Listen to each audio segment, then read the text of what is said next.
Go Figure TV. Revolutionary salute. Revolutionary salute. Like, share, subscribe. Welcome to the House of Revolution. You know I'm your humble host. The y'all mean the revolution, and Putin wants revenge. Putin wants to spin. He wants his get back. Before we get into that, be sure to wipe your feet. That means hit the like button. Like, share, subscribe, support the platform, y'all. Well, President Putin, we know he would, he's very upset about the NATO killing his nuclear weapons chief, using Ukraine to do it. I don't know how long do we even have to live on this earth as long as these Zionists and these puppets in power are playing with this man.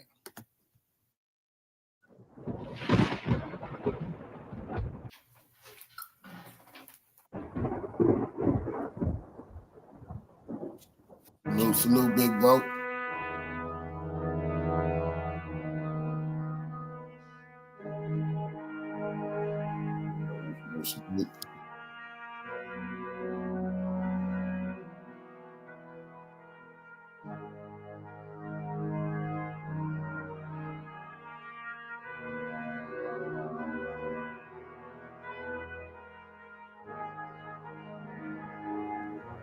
Soldier.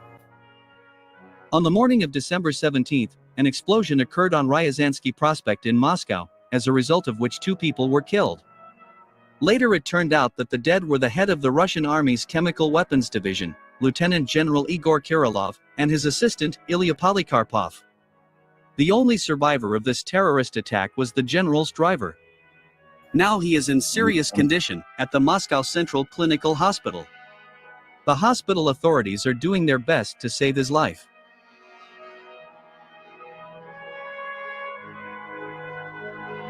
My dear truth seekers, this terrorist attack in the center of Moscow was perhaps the loudest during the entire period of the special military operation. Surprisingly, the murder of General Igor Kirillov occurred immediately after he stated that Moscow had proof that the Ukrainian army was using chemical weapons against Russian troops in the Sudzansky district of the Kursk region. It is noteworthy that the day before this terrorist attack, the Security Service of Ukraine opened a criminal case against the Russian general, paradoxically accusing him of using chemical weapons against the Ukrainian army.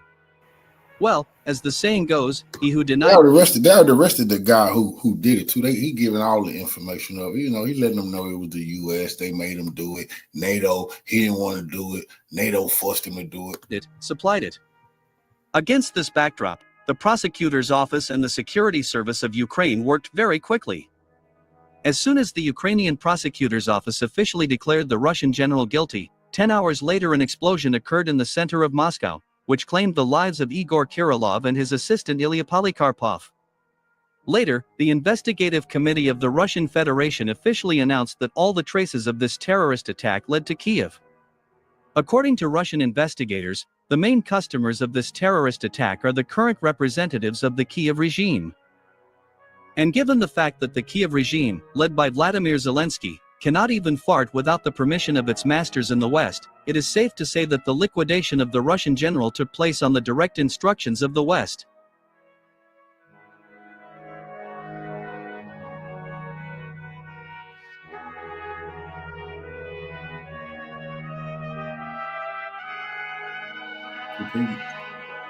Putin know he can't let him get away with this, killing scientists and generals like he outran or something. While Putin sitting back laughing because he's like, y'all open up the gates of hell. This not Iran. You can't just be assassinating these people without there being great repercussions on the way. By the way, commenting on the murder of General Kirillov, the official representative of the Ministry of Foreign Affairs of the Russian Federation, Maria Zakharova, directly hinted that this terrorist attack was not only the work of the Kiev regime. In particular, she said that General Kirillov was a fearless and very competent person in his field, who constantly exposed the anti-Russian plans of the West, led by the United States.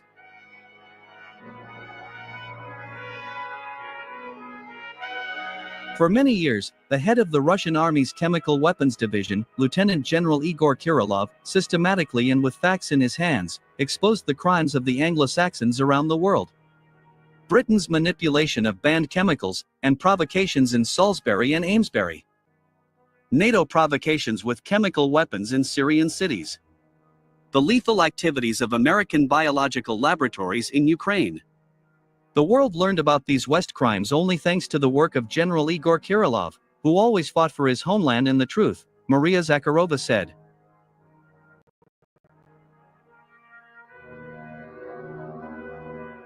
The fact that General Kirillov was eliminated because of his activities against biological laboratories in Ukraine. So you can't. They killed a big dog. So Putin understand the game. If you get a big dog, we're gonna take some big dogs, and they ain't gonna be 1-for-1. That's preposterous. Was also confirmed by the governor of the Kostroma region, Sergei Sitnikov. In particular, he stated that 2 days before his death, General Kirillov told him that a hunt was opened on him, because he had uncovered information about classified biological laboratories, located not only in Ukraine, but also in other countries of the world. Thus, another act of state terrorism took place before our eyes, when the enemy, realizing his impotence on the battlefield, continued to eliminate prominent figures of the Russian state physically. Let me remind you that earlier, Special Operations Forces Colonel Nikita Klenkov, war correspondent Vladlen Tatarsky, scientist Mikhail Shotsky, and journalist Daria Dugina were eliminated in the same terrorist way.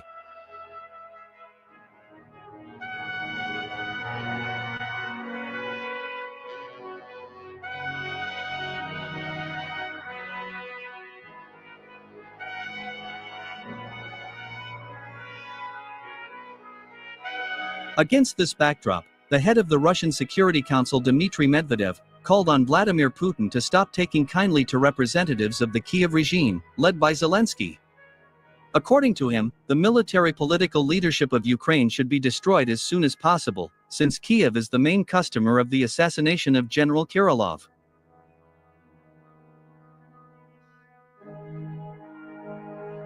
Today, our colleague and comrade, General Kirillov, was killed in a terrorist attack. We all knew him as a professional, and a decent, responsible person.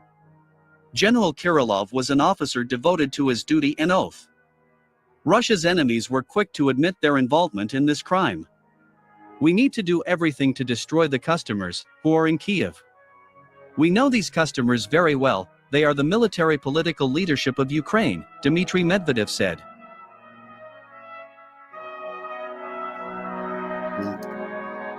Well, my dear truth seekers, if you ask me, I would tell you that the liquidation of General Kirillov is another crossing of the red line by the West and its puppets in Kiev. If Russia turns a blind eye to the assassination of General Kirillov, it will significantly undermine Moscow's authority in the international arena. In my opinion, Russia needs to deal a crushing blow not only to the perpetrators of this crime, but also to the main customers, who are not only in Kiev. And judging by the incoming information from the Kremlin, Russian military political leadership also understands this perfectly well.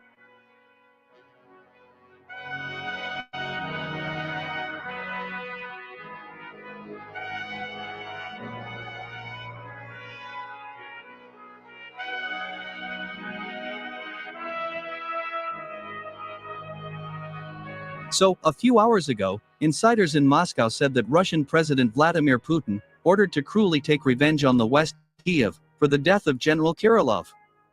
At the same time, the sources did not share any details on how Russia plans to do it.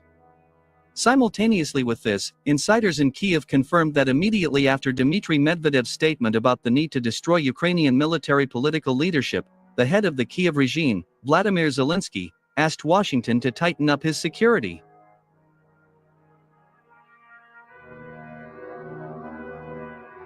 Well, it seems that Russian authorities have finally realized that they need to talk to Moscow's enemies only from a position of strength. And only then, it will be possible to speak about unconditional victory. By the way, during the Chechen War, Russia managed to win only after its ballistic and cruise missiles destroyed all field commanders and the military political leadership of the rebellious republic. Only after that, the long-awaited peace came to Chechnya.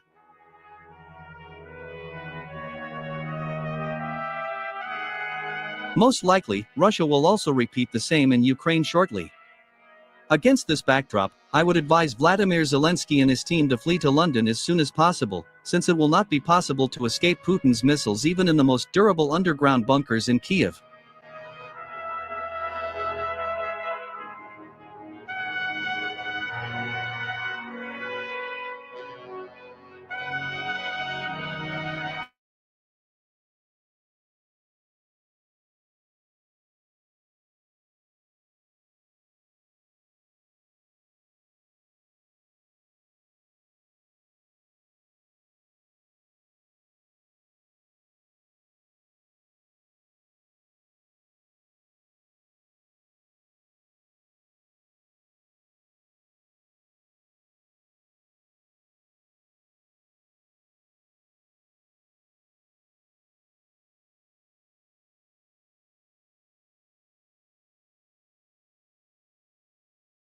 Well, it's happening right before Trump takes office. This is all on purpose, of course. NATO and the U.S. deep state actively pushing Russia beyond its red line while setting up America for a no-win scenario. We've got a few big news stories to get to in a second, but first, this escalation happening just weeks before Donald Trump is set to take office on January 20th. Coincidence? It appears deliberate, in my opinion. From false flag drone incursions to economic chaos, there's a coordinated effort to tie Trump's hands and trigger a hot war with Russia right now, or one of its closest allies like Iran or China. Meanwhile, Trump's policies, pulling back from NATO, securing peace, closing our borders, even bringing Bitcoin into America's strategic reserves, have globalists right now scrambling to try to tie his hands. You're hearing it in Canada, right? You're hearing the outrage in Germany, all around the world. And of course, it's much bigger than anyone in the mainstream media even cares to admit right now. So let's get this straight. NATO is pushing us into a full-on disaster as we speak. They're crossing red lines that Vladimir Putin has warned about since day one. And over the past 24 hours, we're getting reports from Moscow and Russia that NATO is building up massive numbers of forces near Russia's borders, pushing beyond Putin's red line of no return. They're doing this all quietly while you're getting ready for your Christmas holiday, so you're not even paying attention. Of course, the Western press is totally silent about this. But independent sources that we've talked to are now confirming that, number one, NATO has moved advanced missile systems into place. Number two, NATO forces, including American soldiers, are now pouring into Europe. In fact, we're hearing from military sources that families are getting notices for new deployments in Europe, readying for something big. They're being told, shh, keep this quiet. And number three, the U.S. has sent military advisors to Eastern Europe to coordinate operations closer and closer to the front lines. This is what Putin has repeatedly said would trigger severe retaliation. And last night, Putin accused the United States of seeking to, quote, weaken our country and inflict strategic defeat on Moscow by continuing to, quote, pump a de facto illegitimate ruling regime in Ukraine with weapons and money, sending mercenaries and military advisors, thereby encouraging further escalation of the conflict, end quote. Ouch. As Professor Jeffrey Sachs recently told Tucker Carlson, this war was provoked, and NATO's actions are pushing us toward an outcome that no one wants except those profiting from endless war. Ukraine is really a red line. Don't do it. It's not just Putin. It's not just Putin's government. It's the entire political class of Russia.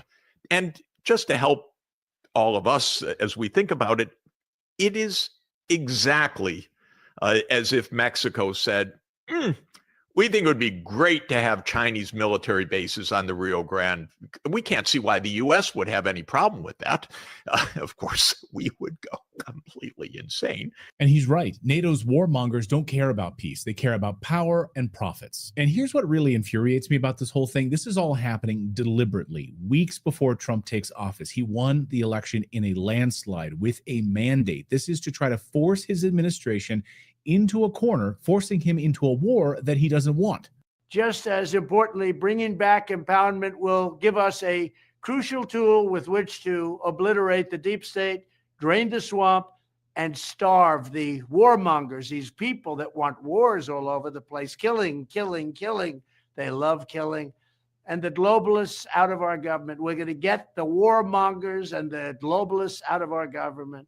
Now let's talk about the drones. For weeks now, mysterious drones have been spotted over the United States military bases, nuclear plants, critical infrastructure. So what in the world is happening here? Who's behind it all? Well, the Biden administration isn't saying a word about it, but here's the truth. As I've been warning for months on this show, this was coming. This smells like a false flag psyop, a pretext to try to frame Russia or Iran as the aggressors. It's a setup. The deep state trying to lay out the groundwork to push us into a hot war before Trump can stop it. There are reports that nuclear material has gone missing or intentionally set off like a dirty bomb. And that's why these drones are searching at nighttime when they normally can't see anything, using radioactive material sensors to try to find missing radioactive material. Then all we need to do, of course, is blame it on Russia. And then game on. False flag attack on America complete. Mission accomplished. Think about it for a second. Trump has vowed to end the war in Ukraine, scale back NATO significantly. He's calling on the Pentagon to expose these drones, who's flying them, and why. The timing isn't an accident. They're trying to force Trump into a war that he doesn't want and can't win politically. It's sabotage, pure and simple.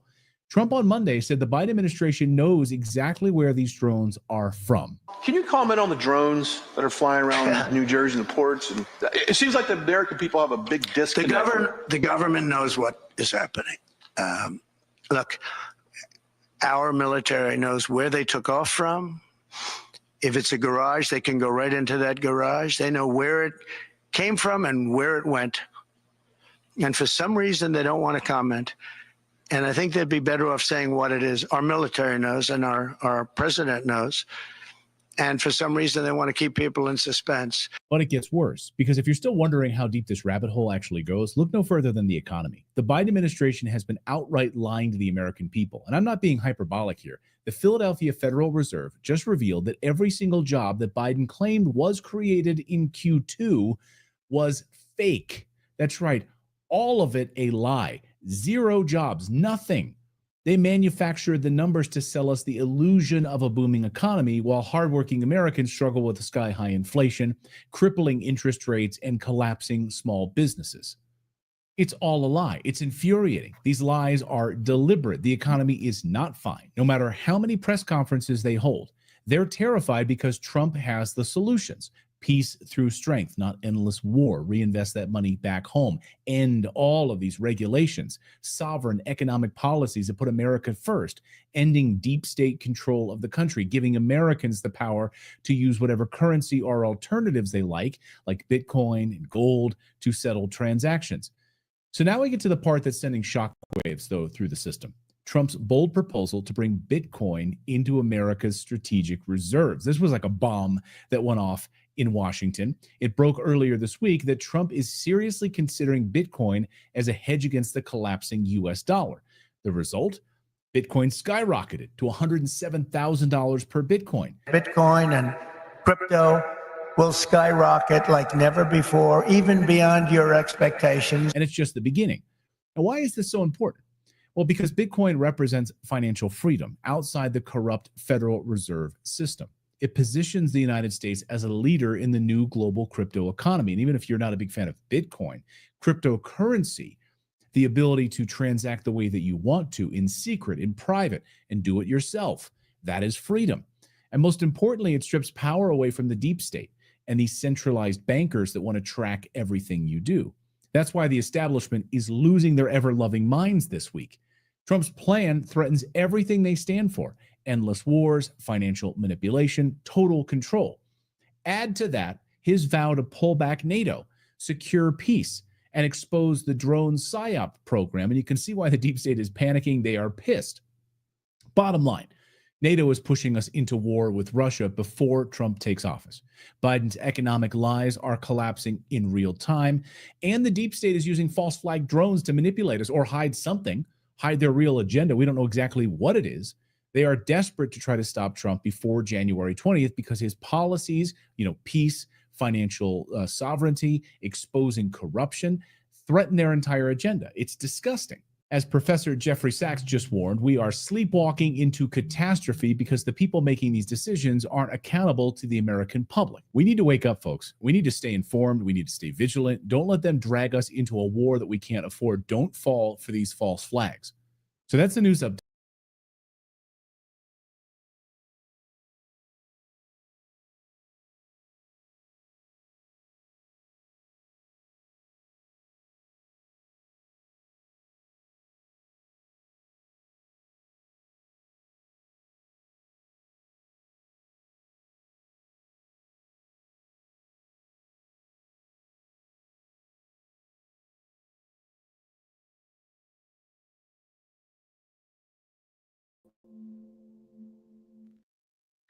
Hi, everybody. Today is Wednesday, December 18th, and our friend Pepe Escobar is back with us. Welcome back, Pep. Thank you, Nima. Always an enormous pleasure. I am at my refuge in NATO stand, reading about Byzantium, isolated from the world, recharging my batteries because next year is going to be highway to hell. Yeah. Let's get started, Pepe, with what has happened in Russia. Oof.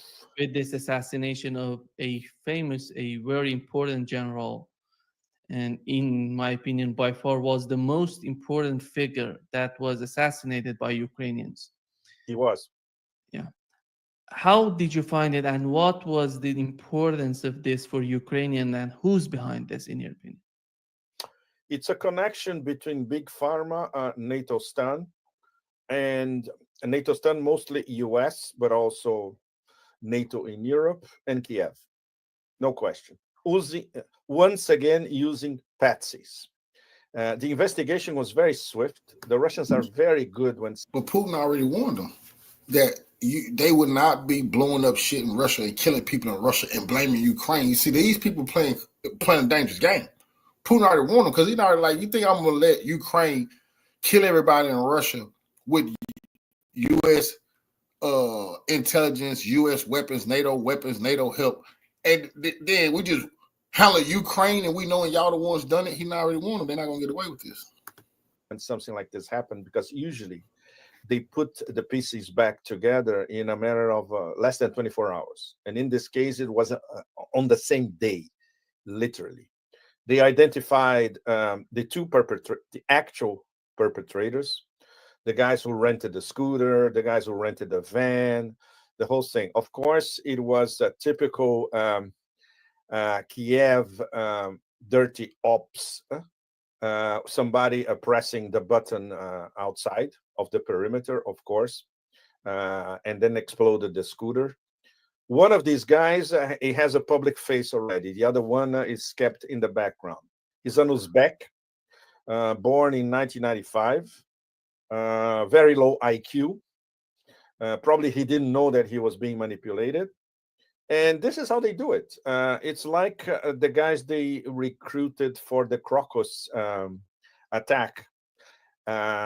Basically, a bunch of Tajiks recruited online. That's exactly how they recruited these two, once again, from Central Asia, online. They had no clue what they were doing.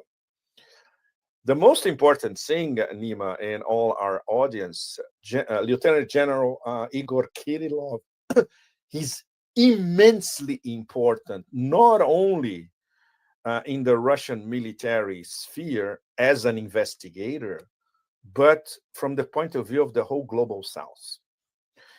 There is an interview that he gave to Russia last year, a little over a year ago.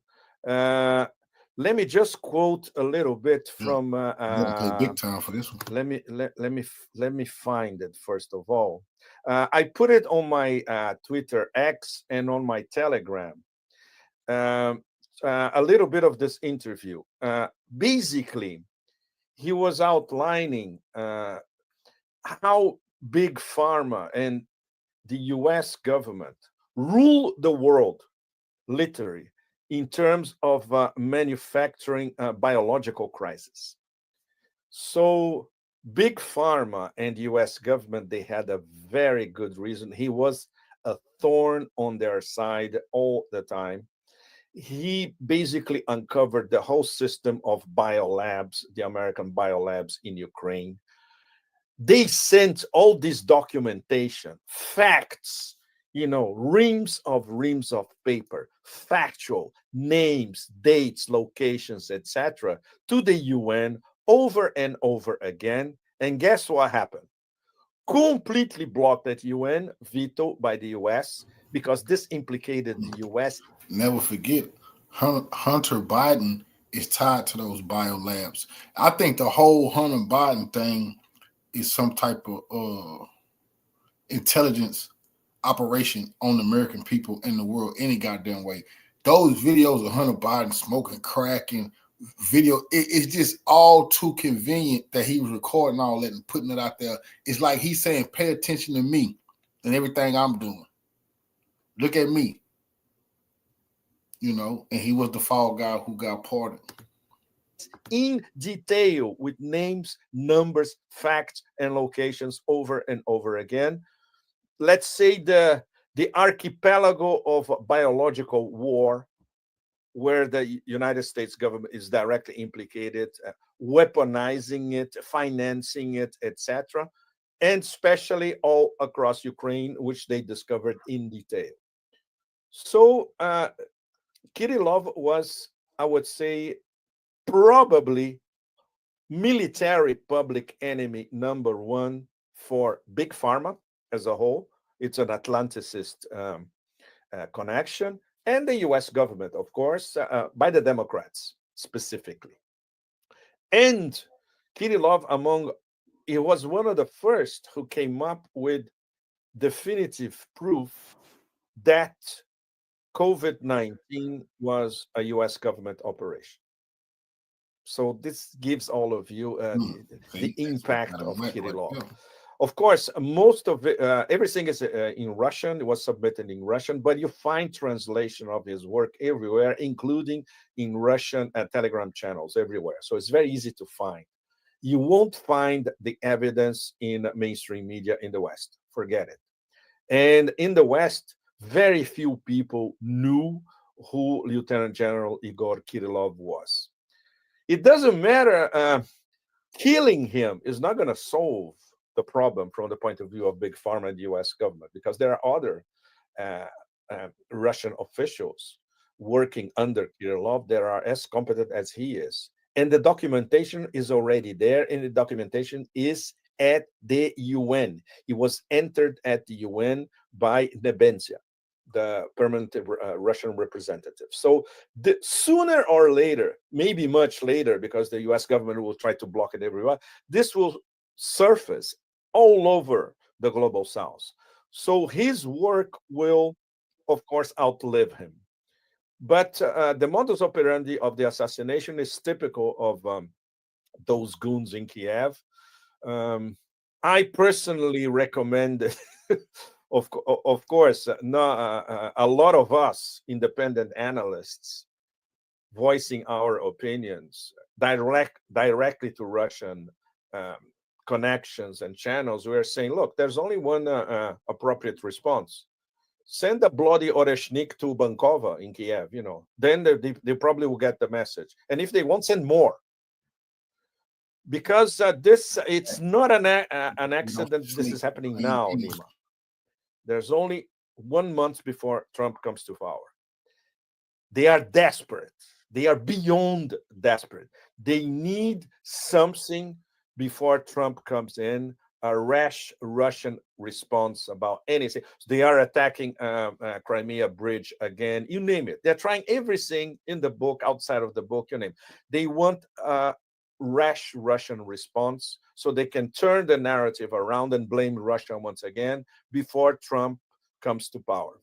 So I think many of us have discussed with you in our podcast that these are the most dangerous months before, probably in this millennium, after 9/11.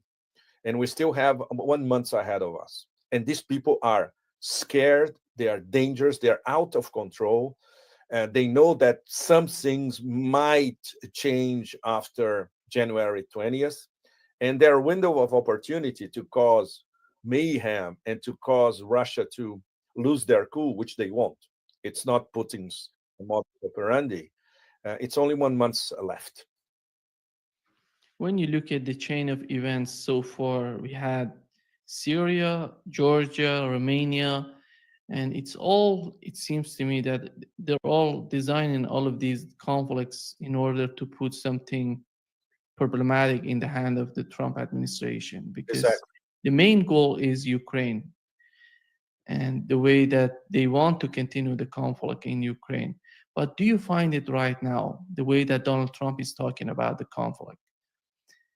Do you find him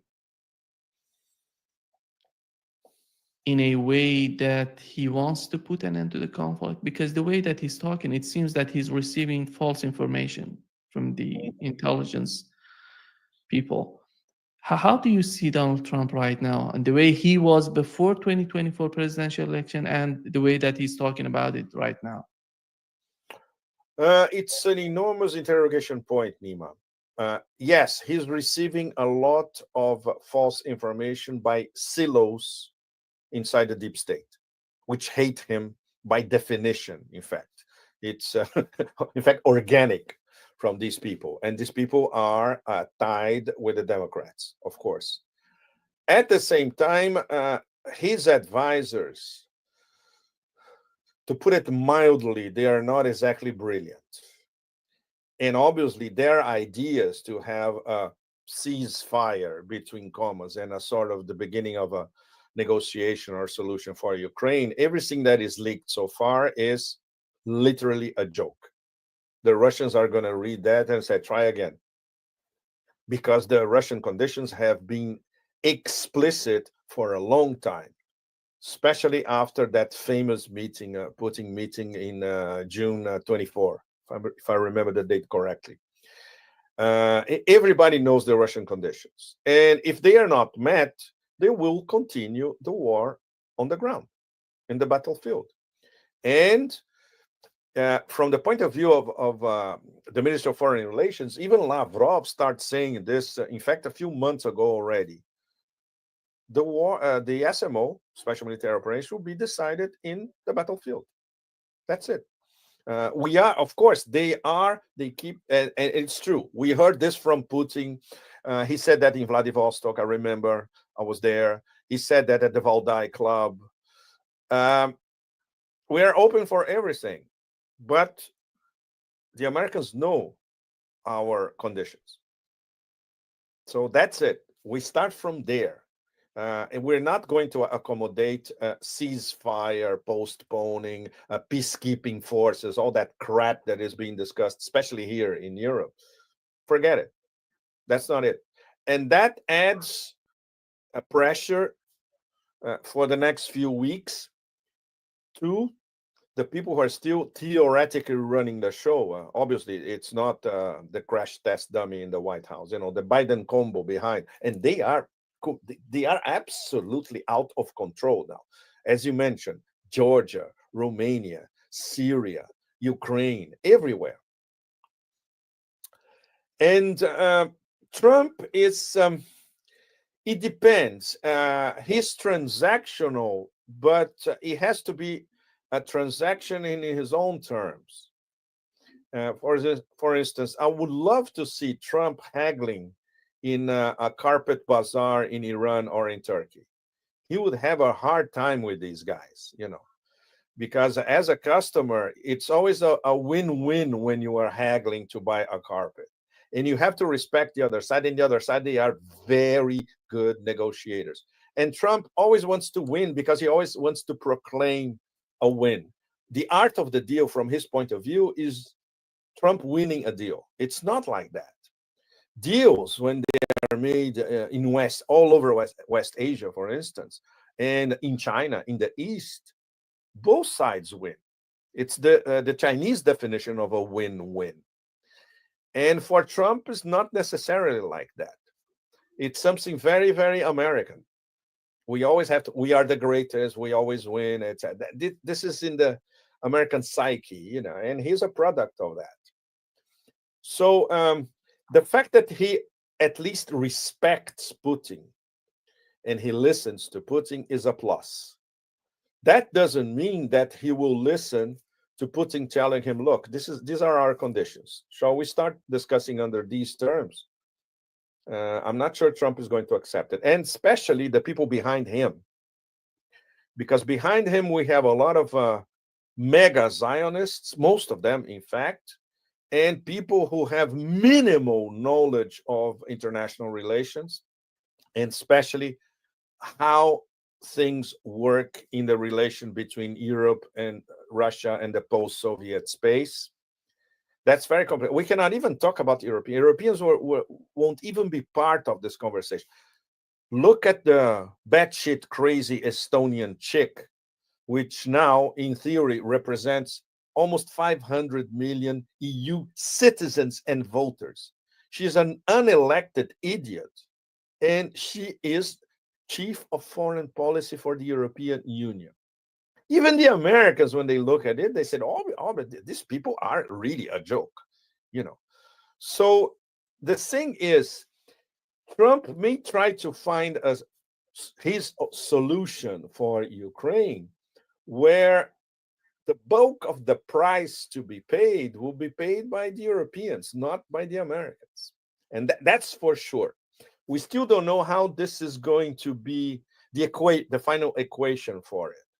But the losers, in terms of sustaining the burdens, more than 3% GDP buying web, you name it. This is going to be Europe. And the deal will be strictly between Putin and Trump. So no wonder the Democrats are terrified, because not only their strategic defeat of Russia will collapse completely, everything that they bet on, all the money that they spent and all that, this can turn to dust with, one meeting or a few phone calls. And that also explains why they are desperate now, because they want to come up with some horrible fact on the ground or in the skies to blame Russia for it. And the margin of maneuver of Trump will be even more reduced. This is it's not even a strategy, because it's so infantile. This is their tactic for the moment.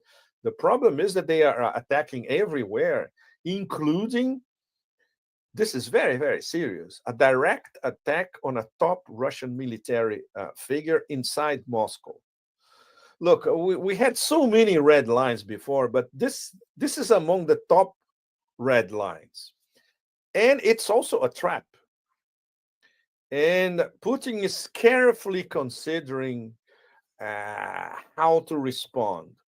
Medvedev, for instance, which is completely unplugged, as you know, and everybody knows, he already basically said that the only response is to, shatter Bankova in Kiev. Of course, because they order it. Especially the SBU. Destroy the SBU completely. But this is exactly what the Americans are expecting. So Russia will have to come up with a response that is completely off these marks that are being established by the Americans and NATO. I do believe that Russia is wise enough to understand the situation, and they're going to respond, but they're going to respond in an appropriate manner, in a proper manner. But do you find it right now? You talk about the Europeans.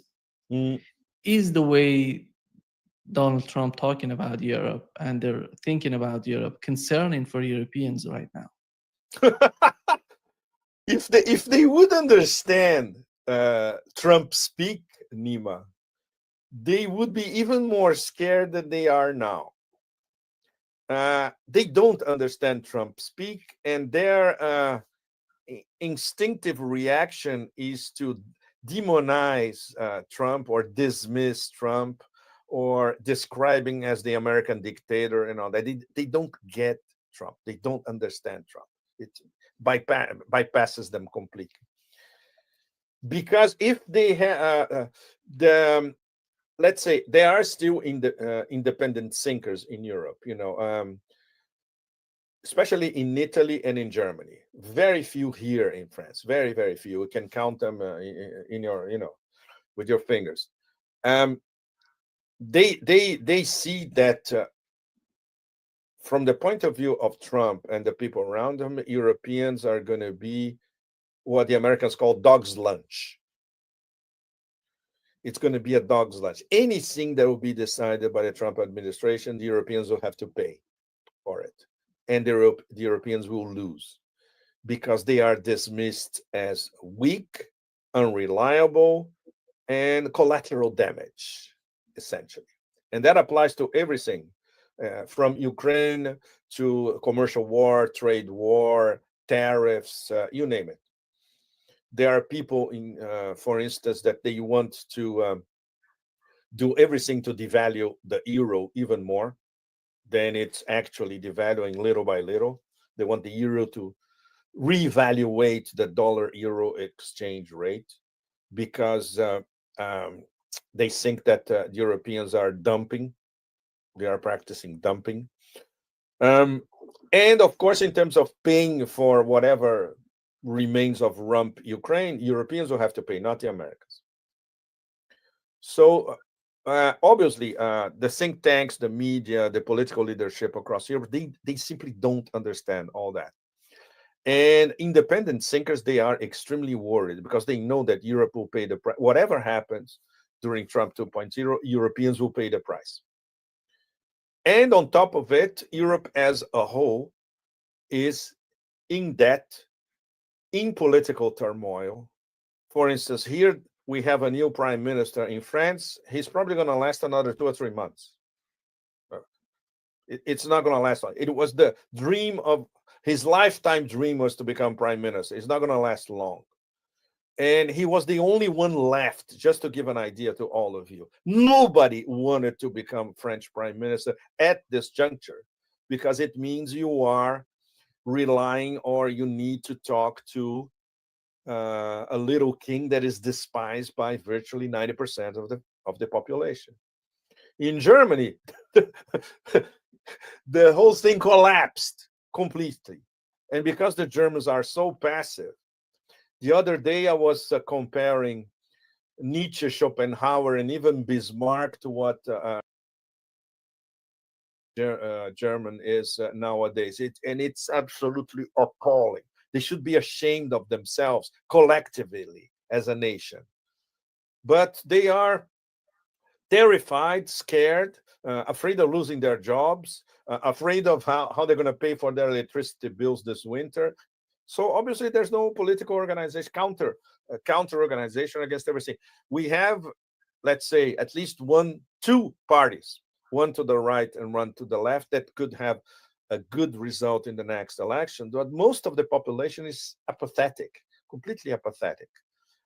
So Europe is crumbling from the inside. The European Union is crumbling from the inside. When you look at, once again, this Estonian batshit crazy individual representing the foreign policy of nearly 500 million people, and she could not run a high school. Can you imagine the use foreign policy? That tells you everything you need to know. And governments crumbling all around. And of course, NATO desperate because NATO is being humiliated collectively in Novorossiya. And this is not going to change. In 2025, it's going to be even worse than in 2024. So the whole edifice is crumbling. And it's crumbling in sync. So when Trump 2.0 looks at all that, okay, let's help them crumble even faster. And they're going to pay the price. And when it comes to follow the money, okay, anything that follows the money, the Europeans will have to pay. So this will be one of the tenets of Trump 2.0. When you look at the conflict in Ukraine and the way that the Biden administration is trying to manage the situation, do you think, are we going to have new surprises on the part of the Biden administration? What would be the next step? Because Donald Trump said that with the decision of the ATACMS being used against Russia, they didn't inform him and they didn't talk about it with him and his administration. And right now, which I think it was so absurd telling this, because at the end of the day, they're going to hand it over to Donald Trump and his administration. There has to be some sort of connection, but it seems that that wasn't the case with the ATACMS. How about right now? Are they going to let Ukrainians even use maybe the bomb that they've been talking about it so far? Revolutionary salute to our brother Out of Bondage for the donation to the war chest. He say salute, family. Revolution is a way of life. Absolutely appreciate the love. Or is that going to escalate, in your opinion? It will. It's inevitable, Nima. Don't forget the window. The window of opportunity is 1 month. A lot of stuff can happen geopolitically in 1 month. And especially this interval between Christmas and New Year, where people's attention is elsewhere and all that, you could have a really really dirty black op, whatever that is happening before the end of the year. So anything is on the table. And the assassination of Lieutenant General Kirillov is already, the stakes got a little higher. And don't forget, this was in Moscow. So Moscow is a target. Anything in Moscow now is a target, not for Kiev, for NATO. So that's what that makes it extremely worrying, including the desperation. And now let's link the forever wars, what I call the Omni War. This tactical victory in Syria, it's a momentary tactical victory. It may not last too long. And the big victory was not necessarily the American tactical victory. It's the Israeli tactical victory and the Turkish tactical victory. When you look at how the White House and Trump are spinning Syria, I did a post a few minutes ago about that. The White House says that they were responsible for the regime change success in Syria after they had been trying this for over 13 years. And guess what Trump said? The opposite. This was an unfriendly takeover by Turkey. His words. You see, it's fascinating to see them clashing in public like this, because it's not blaming Turkey, but saying, look, these idiots in the White House, they had nothing to do with this. This was a Turkey initiative. So, I will talk about the future of Syria with Erdogan. And Erdogan, it's immensely complicated because he's seeing that his tactical victory may not be long-lasting, because Jolani, when you create a Frankenstein like Jolani, don't forget, this guy was Al-Qaeda in Iraq, ISIS, reconverted Hayat Tahrir al-Sham. He's still a head chopper, essentially. He can trim his beard, he can put a cheap suit, doesn't matter. He has the mentality of a Salafi jihadi. This is not going to change. And he's already examining his options. If he wants to become the caliph, if he wants to run this part of Syria that really works, now Western Syria, the industrial axis of Syria from Aleppo to Damascus, he's going to need to compromise. And compromise with whom? Number one, Russia. And that's what's fascinating. When you look at the past few days, nothing happened with Khamenei and Latakia.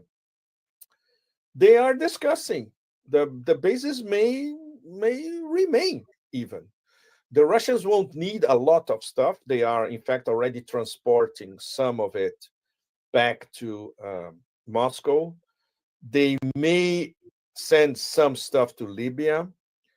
But the bulk of the naval and air bases will stay in Latakia province.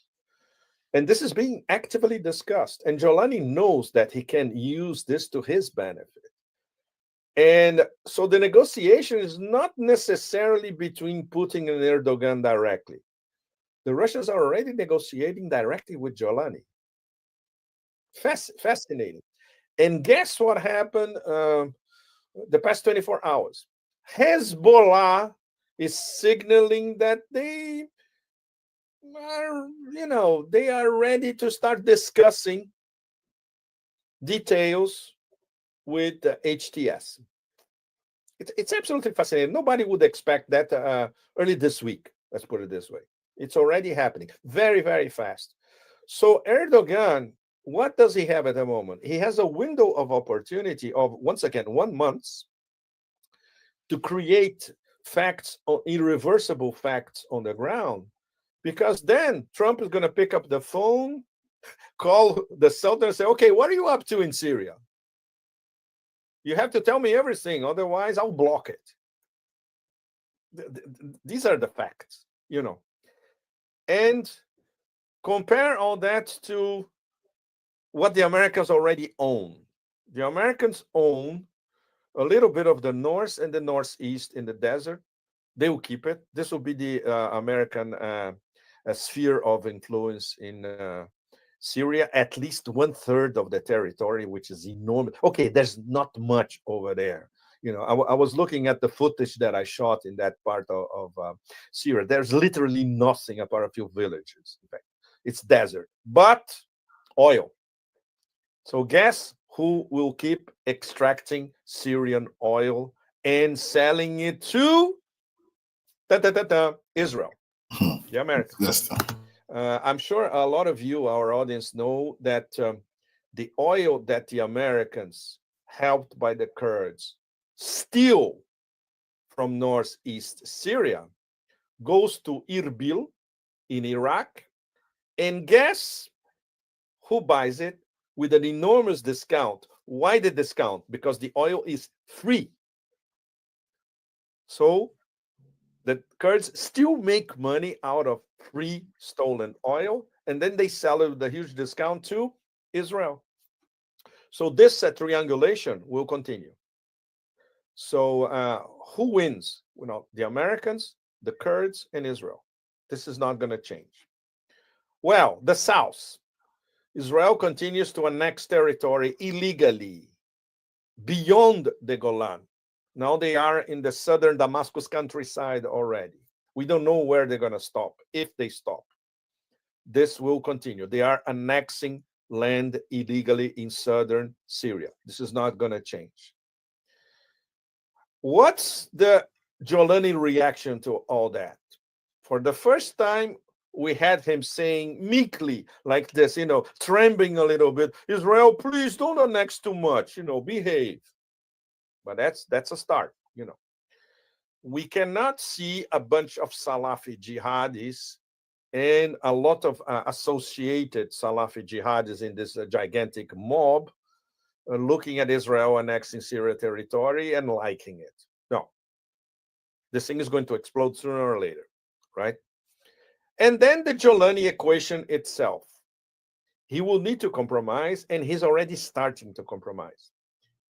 These negotiations with the Russians, very important, Nima. You know that HTS goons are protecting the Iranian embassy in Damascus. This is enormous.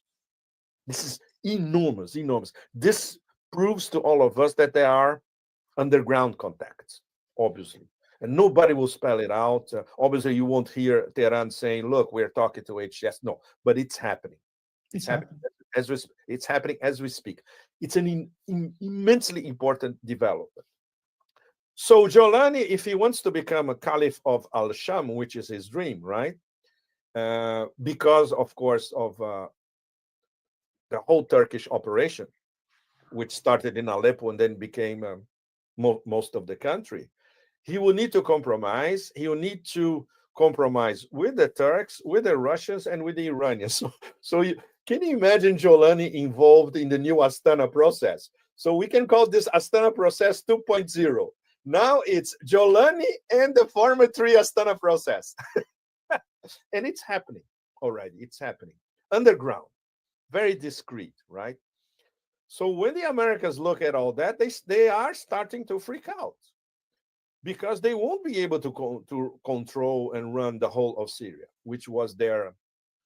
When you look at what the think tanks are, and it's crazy. I even the column that I'm writing today, I'm not finished before talking to you. One of the paragraphs I mentioned the ecstasies of think tank land from Washington to Chatham House in London. They are all saying that this is the beginning of a new regional order. And they all say the same thing. It starts with getting rid of Russian influence in Syria. It's not so fast. It's not going to happen like this. And Jolani, for all his background, he's not dumb. He's not dumb. And he's not going to antagonize the Russians for nothing. And the Russians they will be asked, okay, what do you want in return? And Jolani can ask anything. And if the Russians think that this will advance Russian interests in Syria, they will go for it. So nothing is in West. The fascinating thing about West Asia, everywhere, nothing is forever, and nothing lasts even 1 or 2 days. In fact, it's always in flux, and it's a matter of I would say serial betrayals and serial deals that can be broken. Then you strike another deal, etc. It's fascinating to follow, to watch, and all that. And for all of us who worked in West Asia, it never changes. And the backstabbing is the hallmark of everything, So for Erdogan and Turkish MIT believe that they got this in the bag. They got it in the bag in the first few days. But now some of the stuff is already unraveling. And to the point of the Turks have to come up with something pretty solid in the next few weeks. Otherwise, they may even be have a marginal role in the new Syria. When in the aftermath of this changes in Syria, right after the fall of Assad government and all of that, we are witnessing Turkey is before, if you remember, whenever Israel was bombing Syria, I would think that Turkey was happy about it because they didn't like Assad. And they didn't have, if not like it, they were some neutral. They didn't pick a side on the conflict between Israel and Syria. Right now, the situation is totally different. These people who went to Syria are supported by Turkey, and they want to have some sort of leverage in Syria. When you look at this and the way that the Israelis were bombing Syria, they used almost a nuclear bomb in Syria, and Russia and Iran just leaving Syria, not leaving, but having some sort of strategy, just letting these people taking power in Syria without any sort of attrition, without any sort of direct conflict with these people. And on the other hand, Israel is attacking Syria in a manner that we haven't seen before. These people would think, who's the enemy? Is Iran? Is Russia? Is Hezbollah? Or these people that are attacking us? There is no Assad. They were talking, Giuliani was there. Assad is not here. Why are you attacking us? Exactly.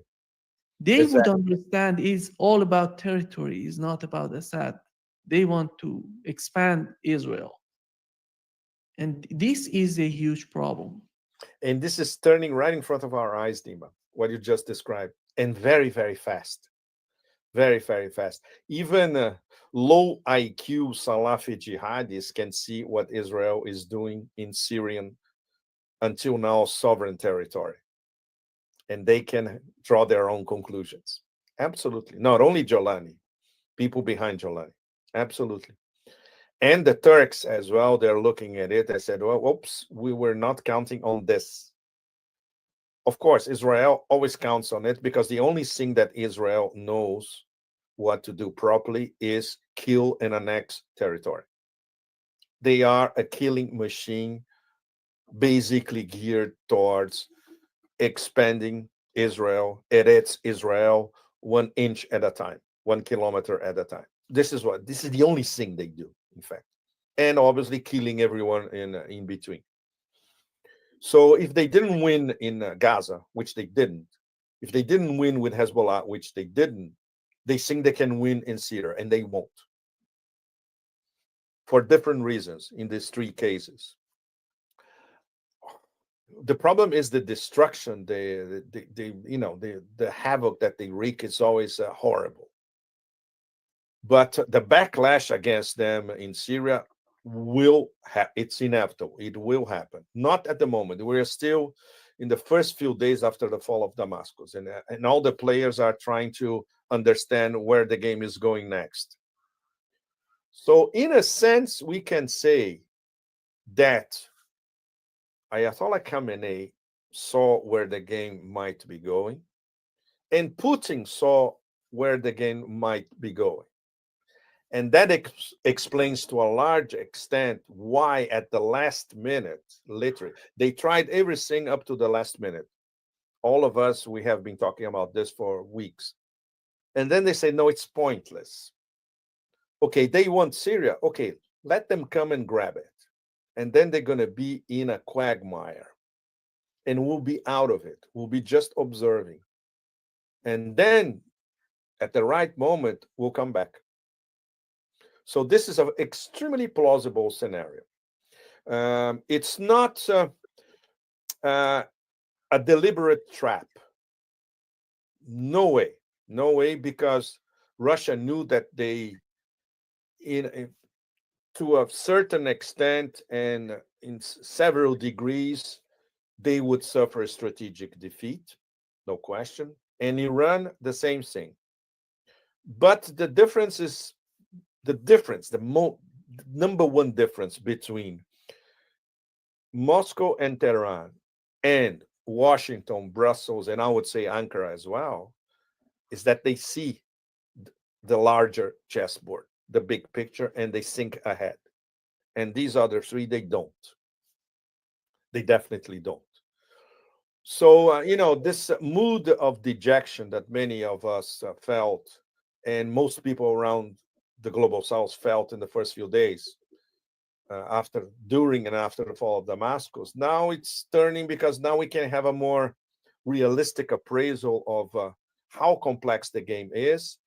And this is not a definitive victory by all means. It's a momentary tactical victory, and this could go anywhere, in fact. And that's, from a geopolitical point of view, what's fascinating is that anything can happen. And the Turks are starting to feel uneasy, which they were not a little over a week ago. The Israelis soon are going to see that this is a terrible move. But, it'll take a little bit of time. And the Americans are already, oh, shit, we're supposed to get the whole package, and we didn't.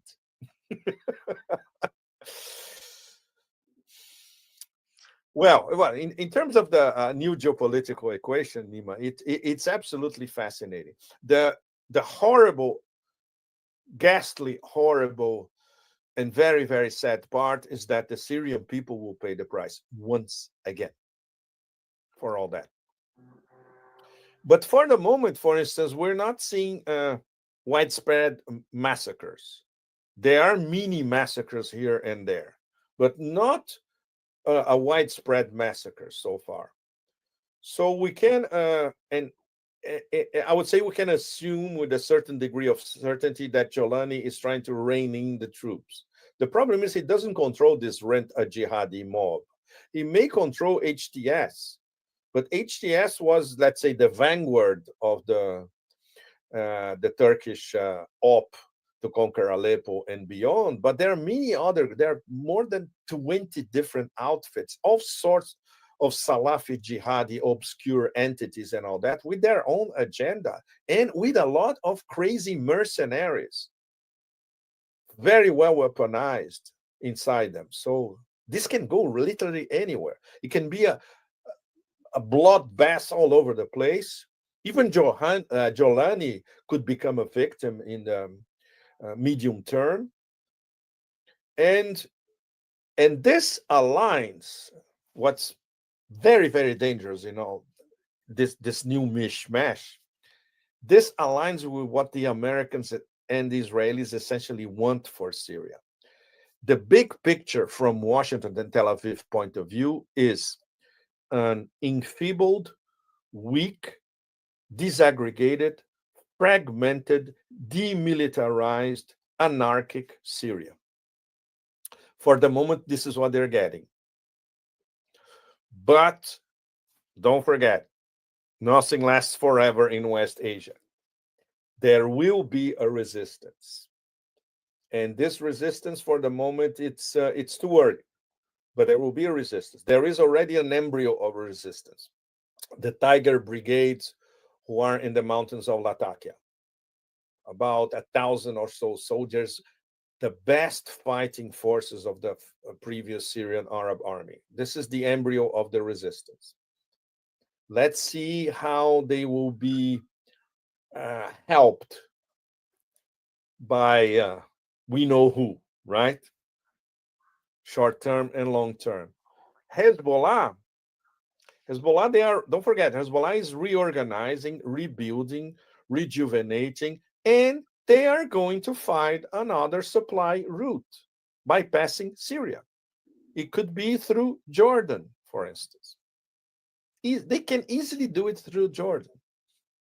So this is something that will be discussed between Tehran and Hezbollah short to medium term. So nothing is static. The whole thing is moving all the time, and sometimes in unexpected ways. And that's what makes it geopolitically the most intriguing development now, and part of this is the real war that will define a great deal of what's going to happen geopolitically in the next few years and decades, much more than Ukraine. We all know Ukraine is a done deal. It's just how to format it. But West Asia, everything is up for grabs, everything. And there's no definitive solution. On the contrary, because the game is changing all the time. One of the keys to understand the future of West Asia would be the position of Turkey and Erdogan. And recently he said something so fascinating that he said, we have two players, we have two real leaders in this world, me and Putin. And when you look at the way that he's talking about it, in my opinion, we know what was the reaction, what was the main goal of Putin in Ukraine. After all, after many years, we had a superpower confronting the other superpower with Russia and the United States. Is he assuming that he's going to be the one who would confront the United States in the West Asia? This is the big question right now. Is he just imagining that his role in the West Asia would be the same role that Putin is playing in that part, in that region? That's what he dreams, Nima. Deep down, this is his, I would say, his mega wish. He forgot another, in fact, it's not a duo, it's a trio. He forgot about Trump. And Trump has already, Trump interfered directly saying, you are responsible for what's happening in Syria. So everything that happens from now on is on you. So this is an enormous responsibility. Erdogan would like to be more subdued and conquer Syria little by little. Nope. It's going to have to be something more abrupt. And for instance, incorporating Aleppo to this Turkish sphere of influence, we have to see what the Aleppo business classes are going to say about that. We still don't know. If Aleppo if the people who run Aleppo will be content to be subordinated to decisions made in Turkey. We still don't know. Erdogan to reach all the way to Damascus is also tricky. We still don't know. It depends on how much what Jolani owes in terms of over 100% to Turkish MIT and to Erdogan, and how far Turkish MIT is willing to go to protect Jolani from everyone, literally. We still don't know. That's coming back to everything is up for grabs. There are so many questions about how this partition of Syria is going to work out, and if we're going to have fluid lines among these three, let's say that the three major new leaders of Syria: Israel, the US, and Jolani, supported by Turkey. We still don't know. So you can understand why Erdogan is already itchy, you know. He said that this is not exactly what I thought. Of course not.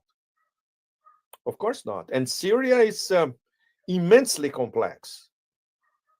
Syria is not something like Armenia, Azerbaijan. You know, you can decide like this. No, it's much more complex. And there are too many forces playing from all over, you know, and spheres of influence. And the ones who, for the moment, lost spheres of influence, they're not going to sit down and watch Iran and Russia and just watch it. On the contrary, they're already working discreetly, like they usually do, you know. And of course, Trump has his own ideas about Syria, which we still don't know what Trump wants from Syria. We're going to have to wait a month for that. I think after all, we can imagine Turkey being closer to Iran and Russia than the United States, because in a long run, I'm talking about, not talking about right now, because they see the way that he was talking about Putin, because he is looking toward the East, not the West. He knows the future of Turkey is with the East, is not. And they have tried everything with the West. They're part of NATO, but they're not part of NATO because the United States wouldn't sell anything. Exactly. They couldn't be part of the EU. And right now they know that Turkey is part of the West Asia. That's why it seems to me Erdogan is so cautious the way that he's behaving right now. But he knows that Turkey belongs to the West Asia. It's not going to the West. The problem, Nima, is the Turkish ruling classes. This is something that I learned on the spot when I lived in Istanbul in 2022. I spent almost half of the year in Turkey, and one of the things that I learned, which for me in the beginning was a shock: 90% of the Turkish ruling classes are pro-NATO and Atlanticist.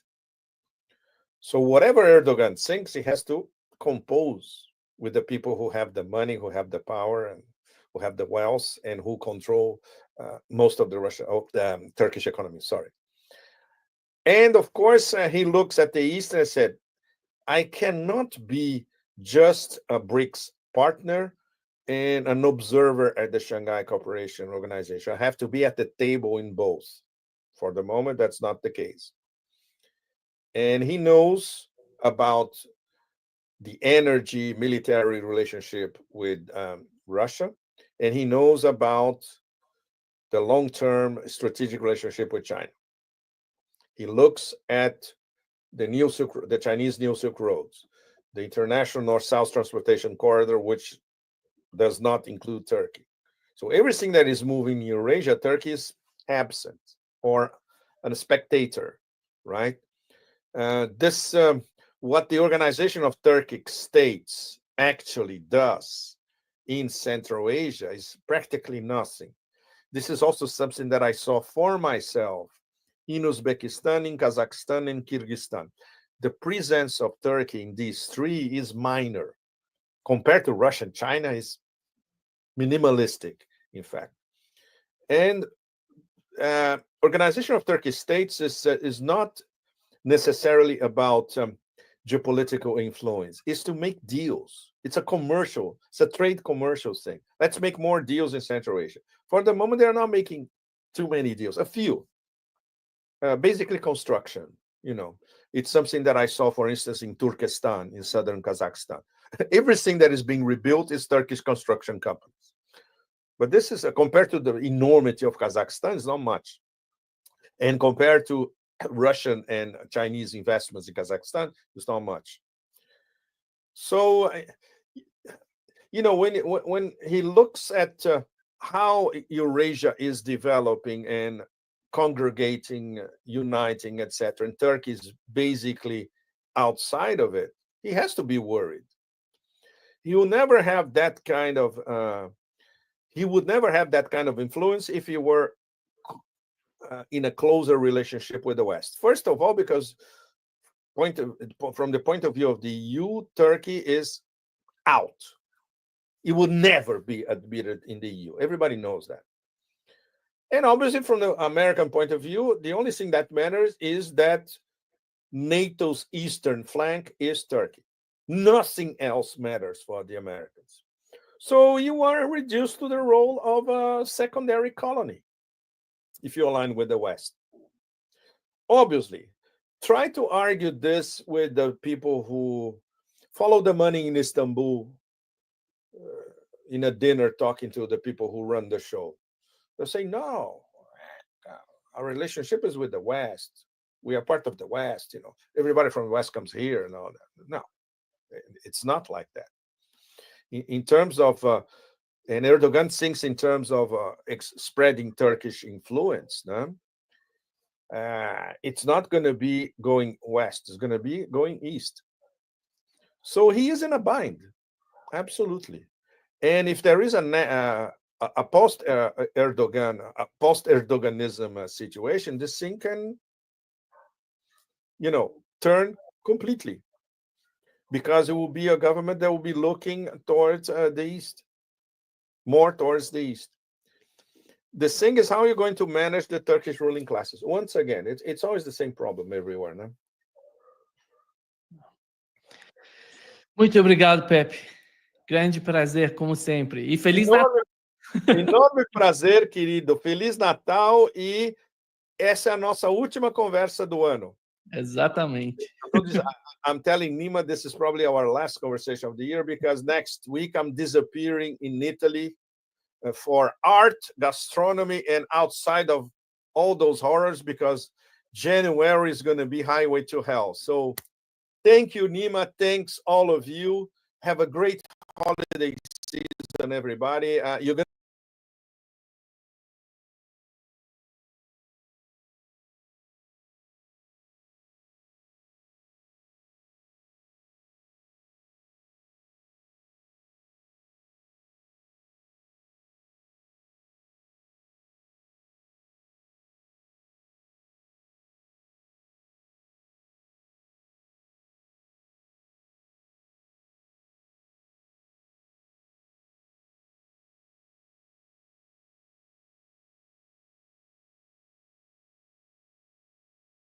Co-host New York and Providence, Rhode Island. Go to jimmydore.com for a link for tickets. So here's all you need to really know about the Syria conflict. The overthrow of the Syrian government by Israel, Turkey, the United States, Saudi Arabia, and Qatar. This is all you need to know, because Muammar Gaddafi, a guy who they murdered because he wanted to start his own banking system, separate from the US dollar and the euro. That's why they killed him. And they wanted to turn Libya into a failed state so they could take refugees from Africa and flood Western Europe. That's exactly what he thought. He was safe because he was going to stop that kind of migration. They wanted it. So that was another point against him. So here he is giving a speech predicting exactly what has happened to Syria. Here we go. They're determined to remove Syria and Lebanon from the map. Why? So that Israel's borders are with Turkey. Yeah. That's right. As God said. I say these words, and you will see them achieved. If not in our era, then in our children's era. Well, it's being achieved right now. The Greater Israel Project. He's going to tell you they're going to break up. But unfortunately, it will happen. Syria and Lebanon, the plan is to remove them, so that the borders of so-called Israel are with Turkey rather than with Arab countries. Yeah. The Israelis write about it. The balkanization of Arab countries, and balkanization means the splitting up. Like was done to America, and like they want to do to They Russia. thought they were going to be able to do that to Russia, balkanize Russia and split it up, and they couldn't. Turkey. Meaning the balkanization of Egypt. The balkanization of Syria. Egypt is being mapped to become 4 states. Yeah. Syria will become 5 small states. A small Lebanon, a division of nations into states, communes, and cantons. This is an existing map, and the words are written. They've already mapped this out. This was We've heard mapped this out over in and the 80s. Wesley Clark told us about this. And then there was the project for a new American century.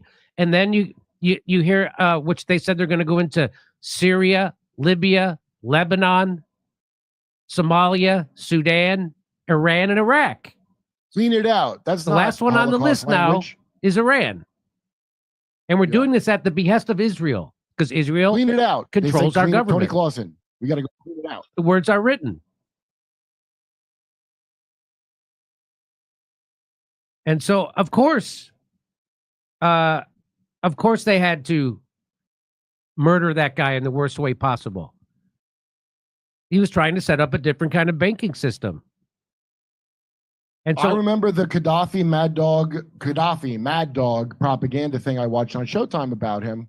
And it's funny, I was not on Gaddafi's side, but I was like, because they're talking about he had this preposterous idea to make his own currency for Africa, and how stupid and dumb of a plan that was. And this and that. And I was like, was that like a good plan? Why do you keep going on about it? It turns out it was bricks. So here he is at an Arab League summit in 2008 in Damascus, and he's warning Assad that you're next. He warned him, and turns out he was next. And then it was Assad. It went Saddam Hussein. It went him. Then Assad.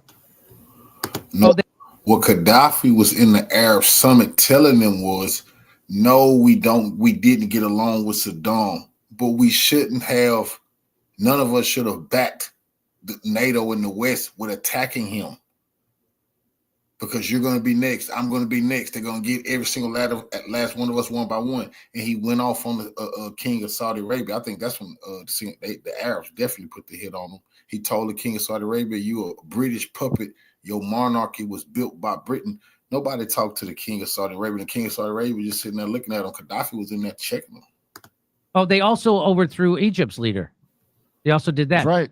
They also did that. Fake spring, the fake Arab Spring. Fake Arab Spring, which was all made up. It was all invented by the CIA. In fact, I can't even, everything that of my entire life that I think about in that region turned out to be total horseshit. Yes. So here, he says it here. Watch this.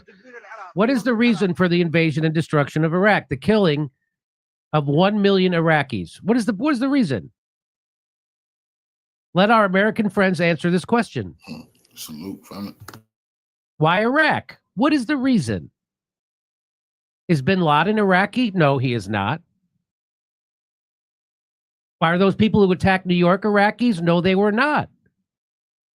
Were those people who attacked the Pentagon Iraqis? No, they were not. Yeah. Where were the weapons of mass destruction? They were not there. Even if Iraq did have weapons of mass destruction, Pakistan, India, they all have nuclear bombs. So does China, Russia, Britain, France, America, and Israel. Should all these countries be destroyed? Fine, let's destroy all the countries that have weapons of mass destruction. Along comes a foreign power, occupies an Arab country, and hangs its leader. And hangs its president, talking about Saddam Hussein. And we all sit on the sidelines laughing. Wait, Hillary after he died. As if they're not next. Why didn't they investigate the hanging of Saddam Hussein? Meaning the Arab League. How can a POW be hanged? He was a prisoner of war, and they hanged him. How can a prisoner of war be hanged? A president of an Arab country and a member of the Arab League, no less. Well, so he's saying this to the Arab Cheney. League. Yeah. I'm not talking about the policies of Saddam Hussein or the disagreements we had with him. We all have political disagreements with Saddam Hussein. And we have such disagreements among ourselves here in the Arab League. We share nothing beyond this hall.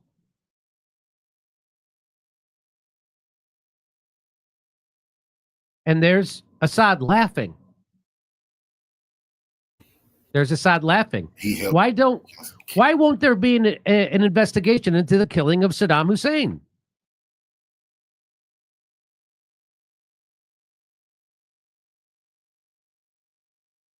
An entire Arab leadership was executed by hanging. I mean, the Arab leader of Iraq, they were just executed them. An entire Arab leadership was executed. Yes, yet we sit on the sidelines. Why? Why didn't the Arab League do something about this? Any of you might be next. Well, it turns out he was next. He was first. Yeah. And then it was Assad.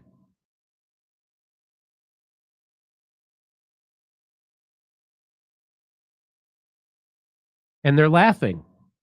And they're all laughing. Well, because they're all helpless. America fought alongside Saddam Hussein against Khomeini. All of those Arabs sided against Gaddafi. The Turks, all of the Muslim world, and a bunch of African leaders. Some African leaders went to see Gaddafi and begged Gaddafi, but all they did was beg him to leave his country. They would protect him. Gaddafi say, hell no, he ain't. That's what I say. Assad is a coward. Gaddafi say, hell no, I'm not finna leave my damn country. Right. In Iran. He was their friend. Cheney was a friend of Saddam Hussein. They were all friends. Rumsfeld was a friend. They all went and took pictures with him and hugged him, gave him weapons. Because Iran's bad. Rumsfeld, the U.S. Defense Secretary at the time Iraq was destroyed, was Saddam Hussein's friend. A close friend of Saddam Hussein. Ultimately, they sold him out and they hanged him. Look, this guy's laughing. You are friends of America? Let's say, by the way, did you know what Henry Kissinger said? He said, it's bad to be an enemy of America, but to be a friend is absolutely deadly. Huh. I mean, the guy... That's what Henry Kissinger... Remember that, Kurt? Yeah. The guy that was funny. You got to give him that. You got to give him that. So here we go. You are friends of America? Let's say that we are, not you.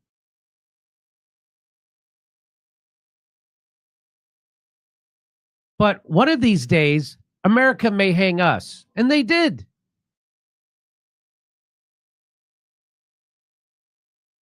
Yeah. And here here's James Corbett to tell you exactly what is actually happening with Syria, why they're going after Lebanon and Syria. It's all about natural gas and it's all about oil. That's why Al-Qaeda is in charge of Syria, and they did that prisoner unboxing on CNN.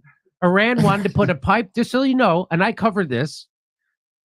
Qatar and Saudi Arabia wanted to put a pipeline and go through Syria to sell that stuff, to sell oil and gas to Europe.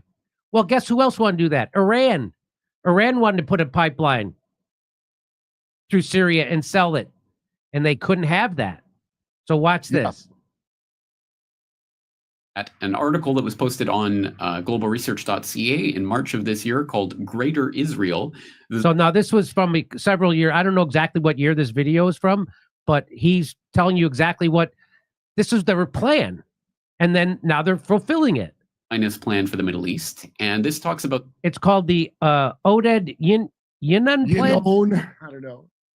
The Oded Yinon plan. Oded Yinon plan. This is Greater Israel. See the part in gray? That's Greater Israel. It's going to cover half of Iraq. It's going to be in Syria, Lebanon, and that goes past Egypt. The river to the sea. That goes way past. That past the river to the sea. This is the project for Greater Israel, and this has been on the book since the 80s. Something that was developed in a document that was published in 1982 in the journal called Directions, that's published by the Department of Information for the World Zionist Organization. And this document was translated into English by the Association of Arab American University Graduates. So I will put the English translation in the links for the show notes for today's episode. So you can go and read this document for yourself directly. I think it's a very eye-opening document going back, again, Well, actually 3 decades now. First of all, how could you have a project for Greater Israel when the current Israel is so fantastic? Yeah, it couldn't get any better. It keeps Jews safe. The way they embrace different cultures and beliefs. The only way you can make it greater is to colonize Mars. That's fair. And everybody would weigh a third less. And that would take care of the Ozempic thing. Yep. Israel's bigger foreign policy and its plans for basically breaking and carving up the Middle East in order to institute this Greater Israel idea. And it lays this out in some detail, but let's just take a look at just the operative part of this document, talking about what the Israeli plans for Syria was in this World Zionist Organization document.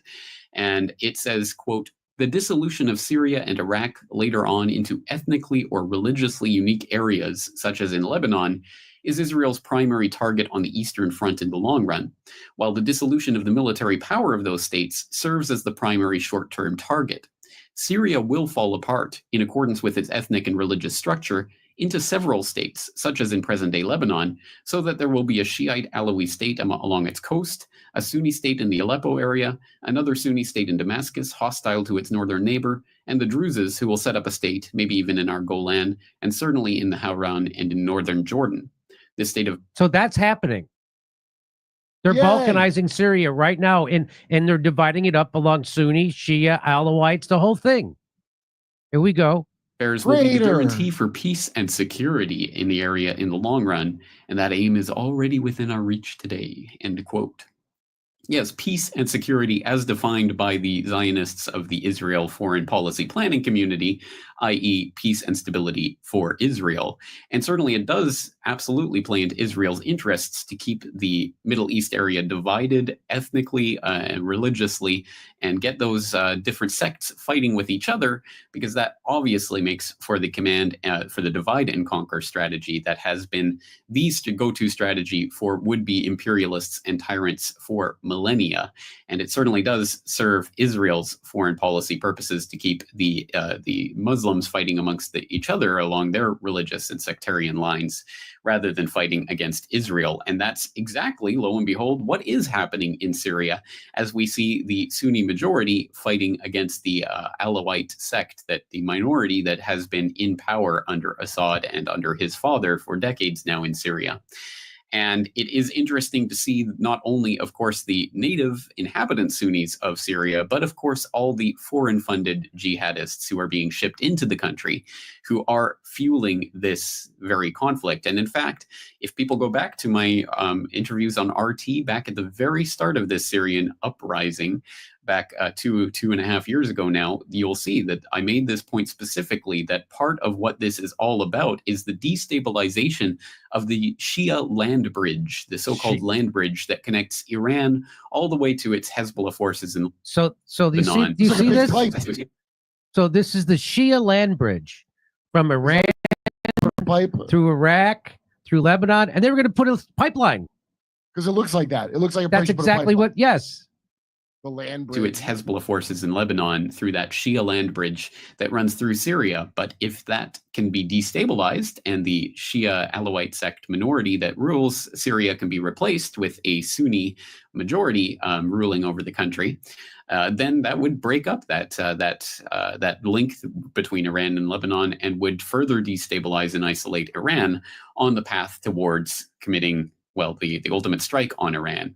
And this is something that can be seen in the policy planning documents of various think tanks, such as the now infamous Which Path to Persia document from the Brookings Institution, which Tony Cartalucci of Land Destroyer Report has written about so much.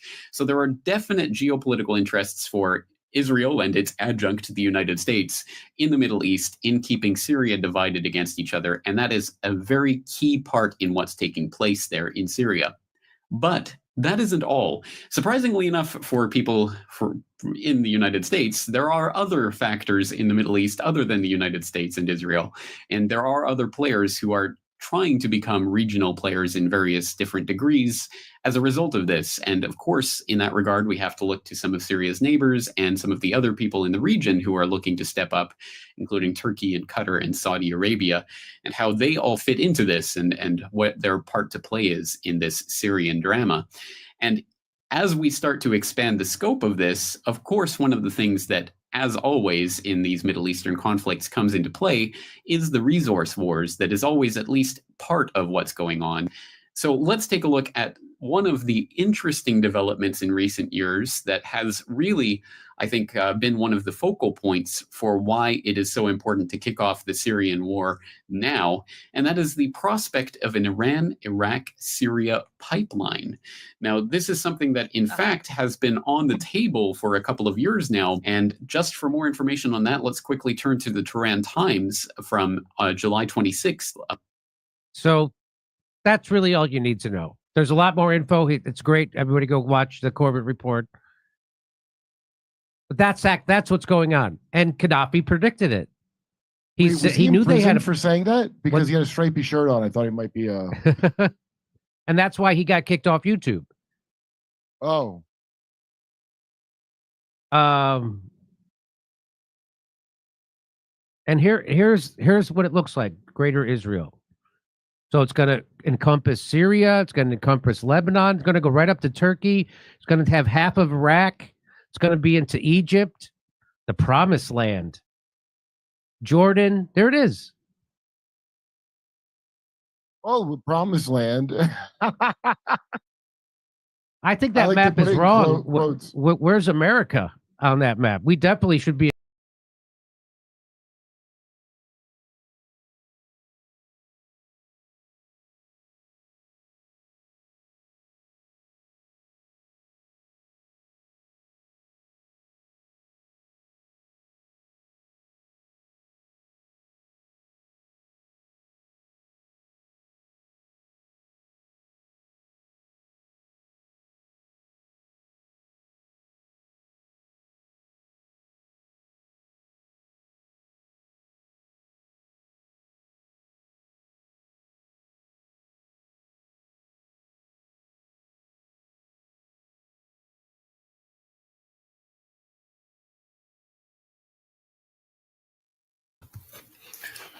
This the video. See, they didn't play it all.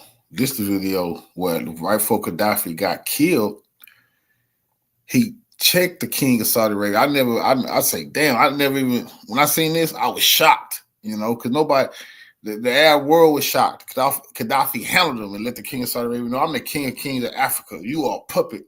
And Britain created you. It's just for so much disrespect, but the king put the hit on Gaddafi as well. حمد أهنيك بتوليك رئاسة القمة وبهذه المناسبة أقول لأخي عبد الله Hold on. I would like to take this opportunity to say to my brother, the Saudi King Abdullah, for 6 years you have been running away, fear of confrontation with me. You've been running from me for 6 years. Let me assure you that you shouldn't be afraid. That the lies, let me assure you shouldn't be afraid, but after 6 years, that the lies stand behind you and the grave stands before you.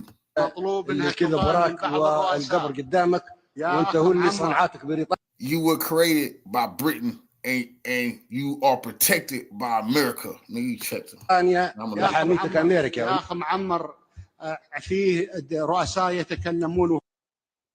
Nigga, they cut his mic.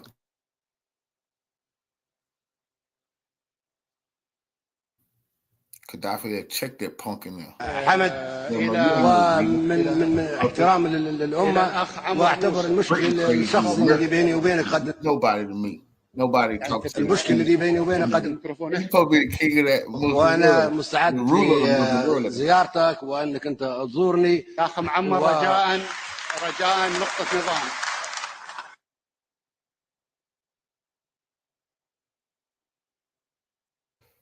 أممي وعميد الحكام العرب وملك ملوك افريقيا وامام المسلمين مكانتي العالميه ما تسمح لي. Nobody to me. I'm the king of Hold on, Gaddafi, to check that pump. What you told Gaddafi? المسلمين Gaddafi told him, I'm the king of kings of Africa. I'm the imam of the Muslims. امام المسلمين مكانتي العالميه ما تسمح لي اني يعني ننزل لاي International level do not allow me to stoop to such a level as low as yours, punk. مستوى اخر وشكرا. Yeah. That was a hardcore speech. Nigga. Nobody in the Arab world had ever seen anybody talk to the king of Saudi Arabia talk like that. But Gaddafi, let him know you are nobody to me. Nigga, I'm the king of kings in Africa.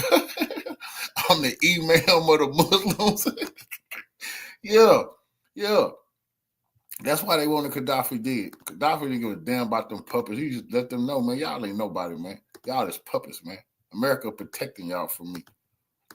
You're nobody. I'm the king of kings and the imam of the Muslims. Thanks to the CIA-backed overthrow of that government. So Iran is next, of course. All the king's men, all the king's horses are aligning right now. Well, who had war with Iran on your bingo card? Always. I certainly did definitely. here at Redacted. If you've been watching this show for any length of time, you know that they're pushing us towards war with Iran. This is the last, of course, of the major countries that Benjamin Netanyahu wants the United States to invade and destroy. We did their bidding on Libya, of course. We did it on Iraq. Syria has now fallen thanks to the CIA-backed overthrow of that government. So Iran is next, of course. All the king's men, all the king's horses are aligning right now, ready to launch a war against Iran, the likes of which would be catastrophic for the United States of America and the Middle East. Remember, of course, that there are over 60,000 Americans sitting ducks right now in the Middle East. Like, if maybe you love Israel, that's great. Do you care about America? Do you care about the 60,000 men and women who are on the United States Armed Forces who are sitting there right now, not in like massive stronghold military bases with massive bunkers and full infrastructure? No, many of these are outposts that would be destroyed if we launch a preemptive attack against Iran. Sitting ducks, cannon fodder, and the Biden administration has admitted as much on the record, on television. President Biden specifically said that it's just a matter of time before they get attacked. Well, then get them the hell out of there. Instead, you're letting them sit there as cannon fodder, which these warmongers like to do, of course. So we're getting dangerously close to a war with Iran right now. The legacy media, the neocons in Washington are fast-tracking this before President Trump takes office, trying to do Israel's bidding once again. As we warned you for months, this, of course, was the plan all along. You'd have to be a moron not to have seen this coming. And now, overnight, the IDF sees chances for strikes on Iran's nuke sites after knocking out Syrian air defenses. And, the IDF is now doubling down on this position. So these are soft targets now. We better move into Iran now that Syria is out of the picture. So the CIA took Syria off the table, and the Times of Israel reports that the IDF is ready to start bombing Iran, of course. And now Canadian warmongers, like this is spread internationally now among this warmongering cabal, are getting ready to push us towards a war with Iran. Pierre Poilievre, I guess you could call him a neoconservative in Canada, because the guy openly supports additional weapons and munition and money, of course, to Ukraine, the most corrupt government in Europe, is now saying, absolutely, we should double down. And he wants to bomb Iran's nuclear facilities. Like, this would be a big Christmas gift, or I guess a big Hanukkah gift to Israel. Like, we're going to bomb Iran's nuclear facilities. Listen to him. Yesterday you said that you endorsed Israel proactively defending itself by hitting Iran's nuclear sites, which is something that President Joe Biden does not endorse. Do you not feel like this could lead to a likelihood of an all-out conventional war between Iran and Israel? And do you not agree with Joe Biden and his assessment? I think the idea of allowing a genocidal, theocratic, unstable dictatorship that is desperate to avoid being overthrown by its own people to develop nuclear weapons is about the most dangerous and irresponsible thing that the world could ever allow.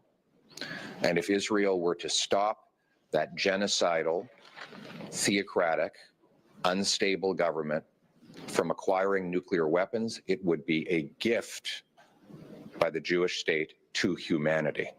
Wait, what? Yeah, he's talking about the Ayatollah? Yeah. Yeah, he's talking about Iran. I thought he was talking about Israel in the beginning. Because it sounded an awful lot like that description. Like, when did Canadian exceptionalism become a thing? It's amazing. So there you go. You know, again, these neocons are popping up in Canada as well. Pierre Poilievre, proving how dumb the DC media elite are, listening to the legacy media, which would love nothing more than for Trump to start a war with Iran as well. You know, a few weeks ago, President Trump was asked about Iran.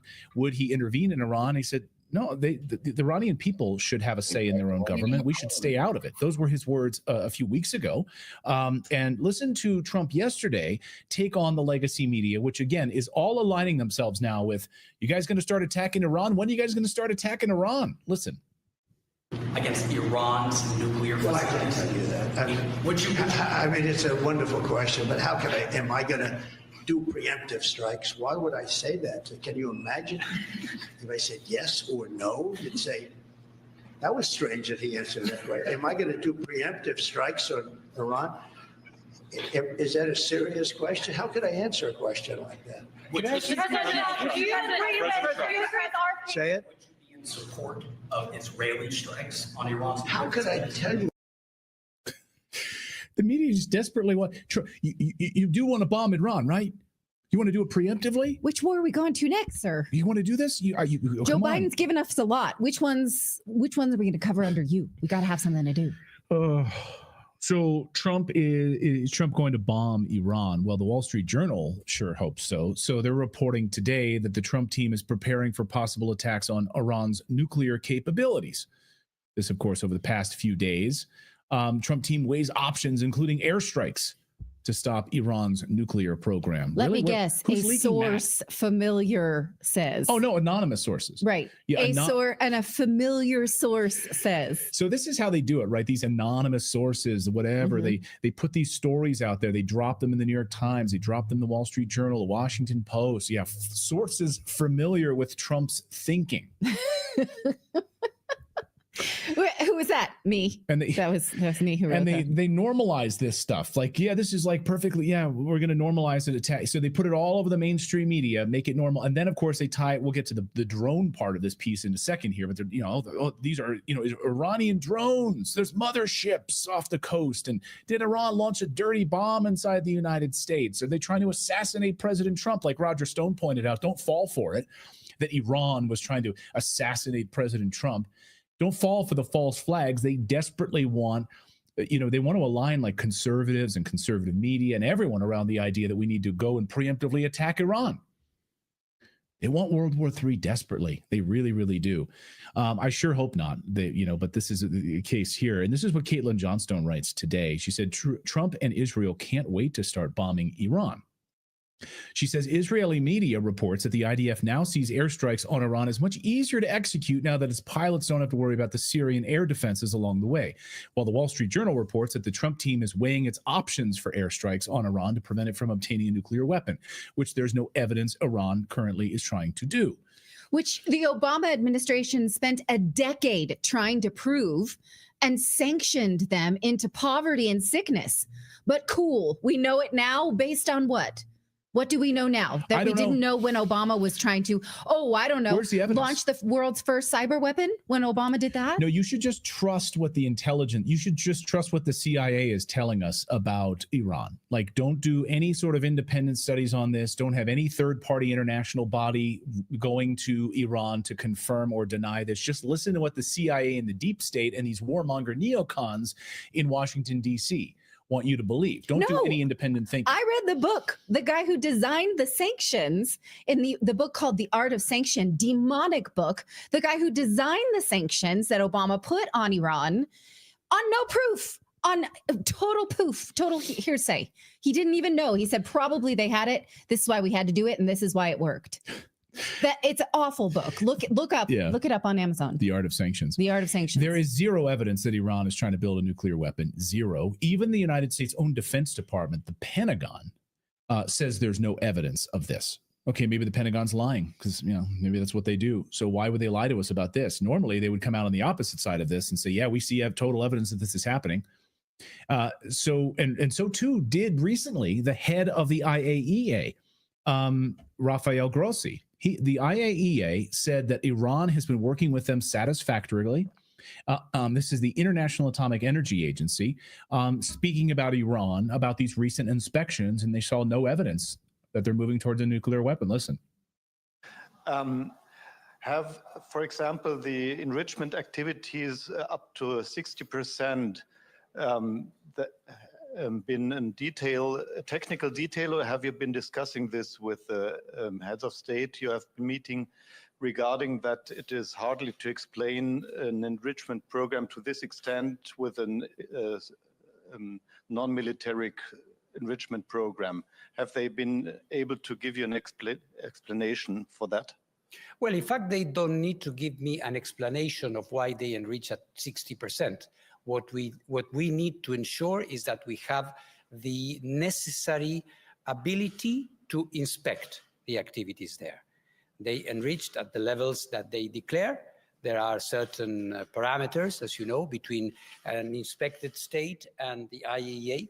They tell us this is what we are going to do, and then we perform the necessary inspections. So in that regard, in terms of motivations and reasons, which I believe is a little bit behind your question, we don't discuss that. For us, what is important, the only thing that matters is that we are able to inspect, that we are able to account for every gram of enriched material that is there. And this is the spirit of the exchanges, and we have been working satisfactorily in that regard. There have been other types of issues, and as you know, but they are not directly related to this particular issue. Okay, but then yesterday something changed all of a sudden. So what happened all of a sudden? Like, why now are they changing their tune on this? Very interesting. So now Grossi suddenly flipped his tune in the past 24 hours.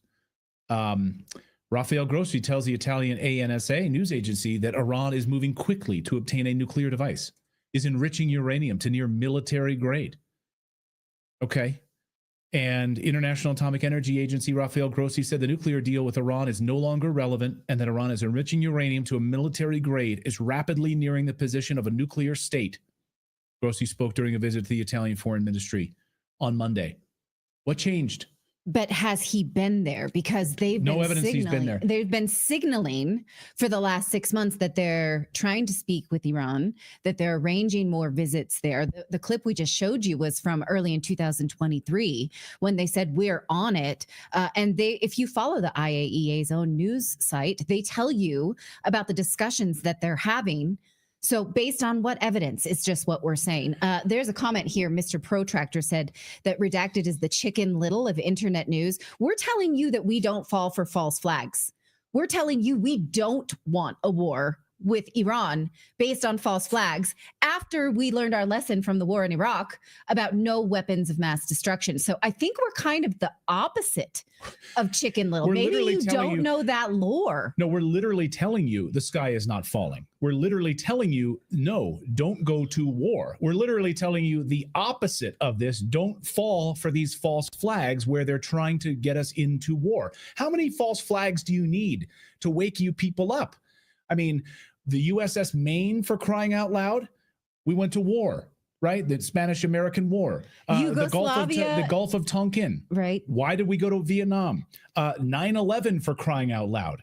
How many more pieces of evidence and false flags do you need? What we're doing is warning you against this, to stop it. We are an anti-war show here on Redacted. We are not a pro-war, warmongering neocon show. We want to see the evidence. We want to see the evidence. We don't want anonymous sources saying maybe this country is nuclear, so we're going to preemptively strike.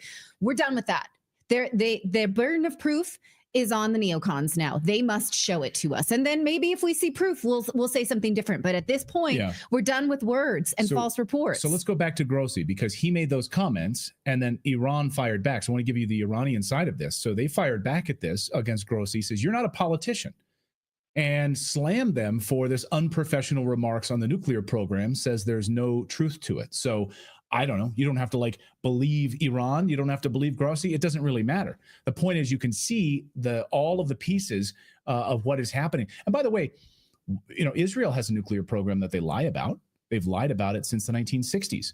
JFK was told about the nuclear program by Eisenhower, and they lied to JFK's face. They weren't allowed to have nuclear weapons, and they developed them anyway. Israel did. So you're not allowed to talk about it. It's off limits. Even Israelis, if you talk to them about it, they're like, we can't talk about it. It's like you're not allowed to mention it. Everyone in the world knows that, Alex Jones talks about it all the time. Israel has nuclear weapons. They pretend that they don't, but they do. They also have a whistleblower in political prison for saying such. Look up the story of Mordecai Vanunu and then go kiss your Vanunu. So don't fall. So don't, guys, you guys are smart here. Don't fall for this crap. Please don't fall for this stuff. All of these people, the legacy media, they're lining up right now to try to get us into war before Trump takes office. You even have like this whole drone story right now. You have Congressman Jeff Van Drew this past week talking about the drones as an Iranian mothership out there. And these are all Iranian drones. And the other piece of this, of course, is that there's missing nuclear material. And there could be a dirty bomb that Iran has let loose in New Jersey. And that's why all these drones are searching for an Iranian dirty bomb right now. Watch. High-level sources are telling him these drones may have come from. You know that Iran made a deal with China to purchase drones, motherships, and technology in order to go forward. These drones should be shot down. Whether it was some crazy hobbyist that we can't imagine, or whether it is Iran, and I think it very possibly could be, they should be shot down. Yeah, it's Iran, of course. So all those drones that you're saying, it's Iran, or it's drones looking for the dirty bomb that Iran has let loose on the east coast of the United States. So we should just go bomb Iran. And the 60,000 Americans who are in the Middle East, you guys are fine. Nothing will happen to you. There won't be any sort of retaliation. There won't be any attacks on your bases. So we'll be watching this very, very closely. All right. Well, let's talk about the spending bill, because the United States government is about to hit a debt ceiling on December 20th. That date's important, so keep it in mind. That's this weekend. Now, a handful of House Republicans are saying absolutely not. We will not pass this proposed spending package because it's full of crap. That's exactly what it is. It is supposed to fund the government through March 14th, but lawmakers are debating this because the government, again, is trying to shove a bunch of laws in a spending bill, a bunch of new spending in an emergency spending bill. And we can see it. Guess what? We can read. I guess they shouldn't have taught us that. Here's the bill. If you have time just before Christmas to read 1,500 plus pages, House Speaker Mike Johnson, the robot, has put this bill forward, and it's full of absolute nonsense that would increase the U.S. debt limit, but also add more to the grocery cart, much like when I take my middle schooler to Target. And then we get home and I said, where'd this lip gloss come from? Oh, you said, she says, how'd that get in there? Well, it has a lot more than just lip gloss, though. Does she do that to you too? You're laughing. Oh, yeah, all the time. I'm like, how'd this extra bag of chips get in here? What's this? What's this new toner? She's 12. She doesn't need a toner. So yeah, that's basically what this bill is. It's like taking your middle schooler to Target and then getting all kinds of stuff you did not intend to get. So here's some kinds of that so-called lip gloss. Let's see, non-emergency payments, including $130 billion to renew the Farm Bill, $100 billion in disaster relief. Where does that go? Certainly not to North Carolina, certainly not to people that need it, but at least the agency will get it, if not the people. $10 billion in stimulus for farmers, $8 billion to replace the Francis Scott Key Bridge. There's money for biolabs in this bill. Yes, there absolutely is. You might have seen libs of TikTok post about this. And in fact, it's true. Take this. Section 629 has 52 million. Maybe it's billion. I didn't write it. That's possibly a typo on my behalf. Read it for yourself. For biocontainment laboratories, because 50 million seems too small for 12 biocontainment laboratories. So check that. Fact check me on that. The bill also establishes a commission to stop companies from boycotting Israel. What the heck is this doing in a spending package? It says that a report must be compiled to make sure that no U.S. companies are boycotting Israel in accordance with the Anti-Boycott Act of 2018. But guess what? That's not law. The Anti-Boycott Act of 2018 was, in fact, never passed. Some states have anti-boycott Israel laws on their books, but anti-boycott Israel federal law never passed Congress, despite 2 tries at it. So why is that in a spending bill that you don't decide if you don't want to support Israel? There's also language in there about licensing and enforcement. What the heck does that mean? Like, if you are a construction company and you don't maybe want to buy something from Israel, they can pull your licenses or put some kind of local enforcement on you. I don't like that. You're supposed to be able to boycott whoever the heck you want in a free country, right? Right. Starbucks, Hobby Lobby, Russia, but not Israel. Okay. So Bud why Light. is that there? It's okay to, Bud Light. Bud Light, Yeah. Chick-fil-A, whatever the heck you want. You're supposed to be able to boycott sex if you're a liberal and you don't like the Trump administration, but you can't boycott Israel. Or like Philip said at the beginning of the show, maybe sex with people from Israel. I don't know. We'll see. We'll see how that works out. So far, a growing list of Republicans have said they will not vote for this, but Speaker Johnson's saying, look, it's the last time I'm going to ask you for this. Just one more time. We'll cut spending when Republicans can control Congress. I'm not going to even play you this clip because he's lame, but you can see it for yourself here on his X post. So, right. Representative Thomas Massey says this bill is full of all kinds of foreign aid, and it is essentially like watering the neighbor's yard while your house is on fire. Now, in September, when this deadline was assigned, Massey predicted exactly what would happen, exactly as it is happening. So I'm going to play you this 3-minute clip and recall he said this in September, and we're here. This is it. This is our reality watch. I also predicted this would fall right before Christmas, and I believe this does fall on December 20th. Now, why have we picked December 20th? Because it's the same reason we always have December 20th. Everybody up here is human. There are no AIs or robots in Congress. And when you get to December 20th, you're 5 days from Christmas. You're 4 days from Christmas Eve, and you desperately want to be there with your family. So this is when the leadership here has the maximum influence. And again, I'm talking to the Democrats and the Republicans because you've seen it on the Democrat side of the aisle. They love to pick the week before Christmas for this showdown because you can smell the jet fuel fumes over at DCA. It smells like Christmas, that you're going to get to go home and open presents. I've been in HC5 when literally the Speaker of the House, not the Speaker we have now, walks in and says, if you vote for this, you can go home and unwrap presents with your kids. And if you don't vote for this, you're going to spend Christmas here with Nancy Pelosi. And then the chant starts, vote, vote, vote, vote. Literally, people get enthusiastic to vote for something that they haven't read. So let me predict what we're not going to do on December 20th before I take a guess at what we're going to do. What we're not going to do, we're not going to do 12 separate bills. We are not going to spend this time. We've got a few months between now and December 20th. We could go back to working on appropriations bills. We are not going to do this.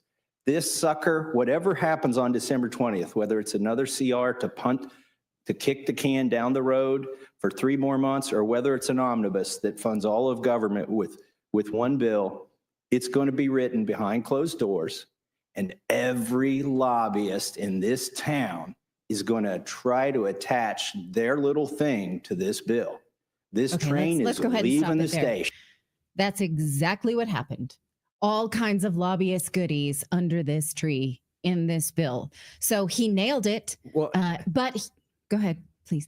Well, I was just going to say, and it's funny, he said the speaker usually runs this out, and he said, not this speaker, speaking of Johnson, and then he's the one that ended up doing it. Yeah, right. So he's been there before. This is a stop me if you think you've heard this one before line. But he is holding the line. He says he will vote against it. And so are at least at this, the last I counted, 8 other Republicans in the House. And so is his fellow statesman, Rand Paul. Rand Paul says that he will, now this is hearsay, he hasn't said it. As far as I've seen, this is rumor at this point, says that he will delay the passage of the bill if it clears the House. If is a big if here, potentially leading to a government shutdown if not passed by Friday. So someone has got to break this cycle. We just can't keep doing this every 6 months and then putting more lip gloss in the cart, if you know what I mean. Ava. Of course, Republicans don't have to pass this. They're coming into full power in all three chambers of all three legislative bodies. So they could say, no, we're not going to do this. And then when we get into power, we're going to put a more sensible bill in. Will they do that? What do you think? So let us know. Also, I have one more point of we were talking about the last time that Rafael Grossi had traveled to Iran. That was in November of this year. So he did, in fact, go since that last meeting. I just want to make that clear so that we don't misreport that. Great. Yeah, let us know. Do you guys think, first of all, do you guys agree with a government shutdown? Would you guys be okay with a government shutdown? Would you be fine for them to close the doors on a lot of this garbage? I know there's, so many members of the federal government who, of course, would be affected by this. There are people, in all different branches of the military that are not like primary. So like the NOAA Corps and that sort of thing that would be affected by this if there's a government shutdown. I think like the Forest Service and that would be affected by this, right? They wouldn't get paychecks. So no, it's the wrong people that get punished. Absolutely. Right. And they're being held hostage by the wrong people who have their hands out. Yeah. And so, you have to think, if you're one of these lobbyists who shoved your stuff in this bill, you are hurting regular American people it's a tax on all of us. Absolutely it is. And it's new legislation that's not passed by Congress through the normal legislative process. And you're holding us all up for your wish list on social justice fallacies. Well, at least they're getting almost $1 trillion for the military industrial complex and for us to continue sending billions to Ukraine and Israel and all around the world. But the United States, it gets shafted once again. Listen up, guys. If you're suffering from daily aches and pains, please listen closely. Top medical experts have unveiled a natural pain reliever that's changing the way Americans and calling for a federal. Head to trykano.com/redacted to try the only canola-9 product in the world risk-free for a full 90 days.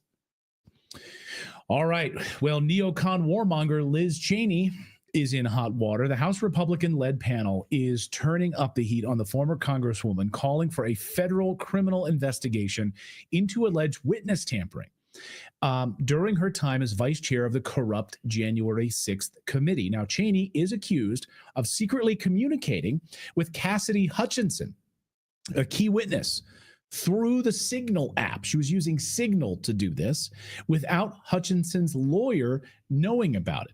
Direct connection with a witness. Who is Cassidy Hutchinson, you might ask? Well, she's a former aide to Trump's White House, Chief of Staff Mark Meadows. She became the star witness and a central figure, of course, in the January 6 hearings after she provided really dramatic testimony that was blown up all over mainstream media about events leading up to and during the Capitol protest. Can I just point out the beauty of the fact that her dad masterminded the programs that would later spy on all Americans, which was whistleblown by Edward Snowden, who's one of the founders of Signal, who she used to covertly communicate with this whistleblower. Yeah. Did anybody else make that connection? It's kind of beautiful, right?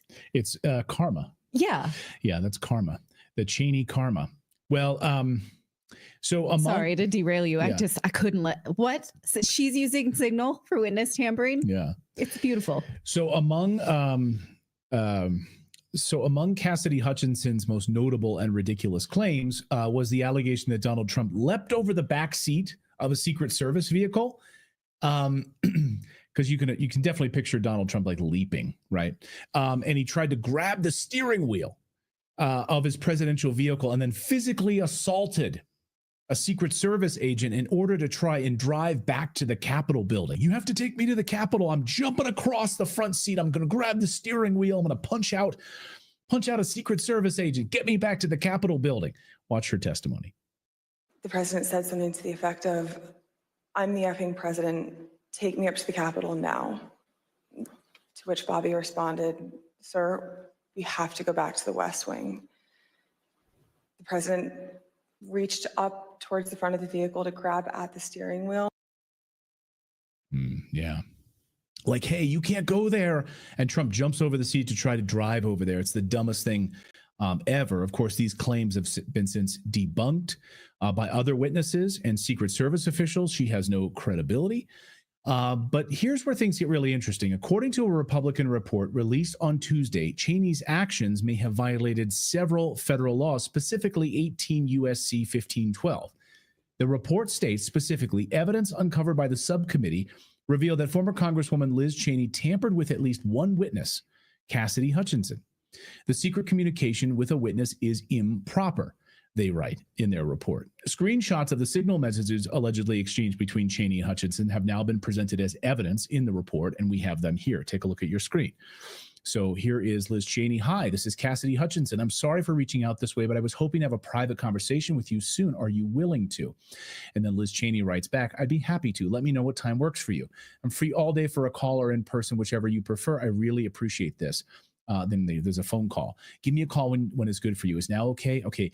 Can we aim for 1 o'clock? Sure, that works. I'm sorry I missed you. Please call when you have a moment. I'm worried to initiate the call in case you're tied up with something.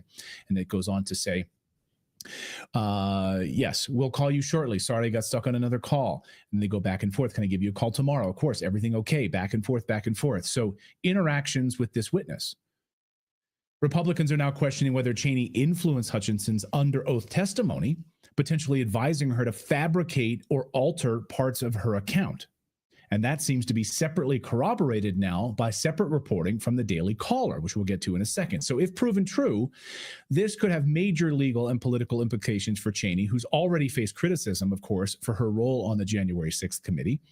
Recall that, of course, Liz Cheney went on Good Morning America with Jonathan Karl and talked about how doing exactly what she's accused of doing, witness tampering, would be criminal, and that they should definitely look into that at the Department of Justice if Republicans, if other members were doing that, like on the Trump side, if they were interfering with any kind of witnesses, that should be looked into by the Department of Justice. Watch.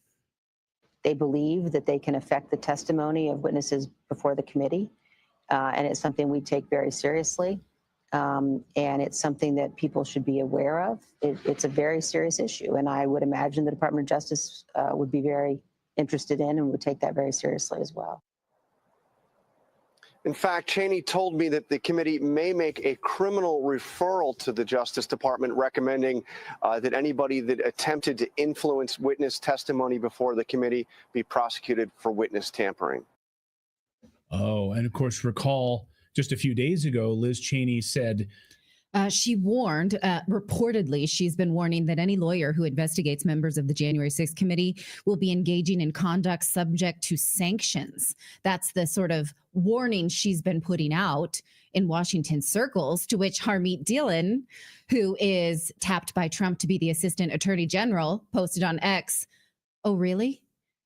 Which I read as, oh, this is a gauntlet, and we're about to pick that up, girl, because she will be the Assistant Attorney General. So she's trying to warn people off. How can you sanction the Assistant Attorney General for investigating you? Wouldn't other people have already tried that? You would think.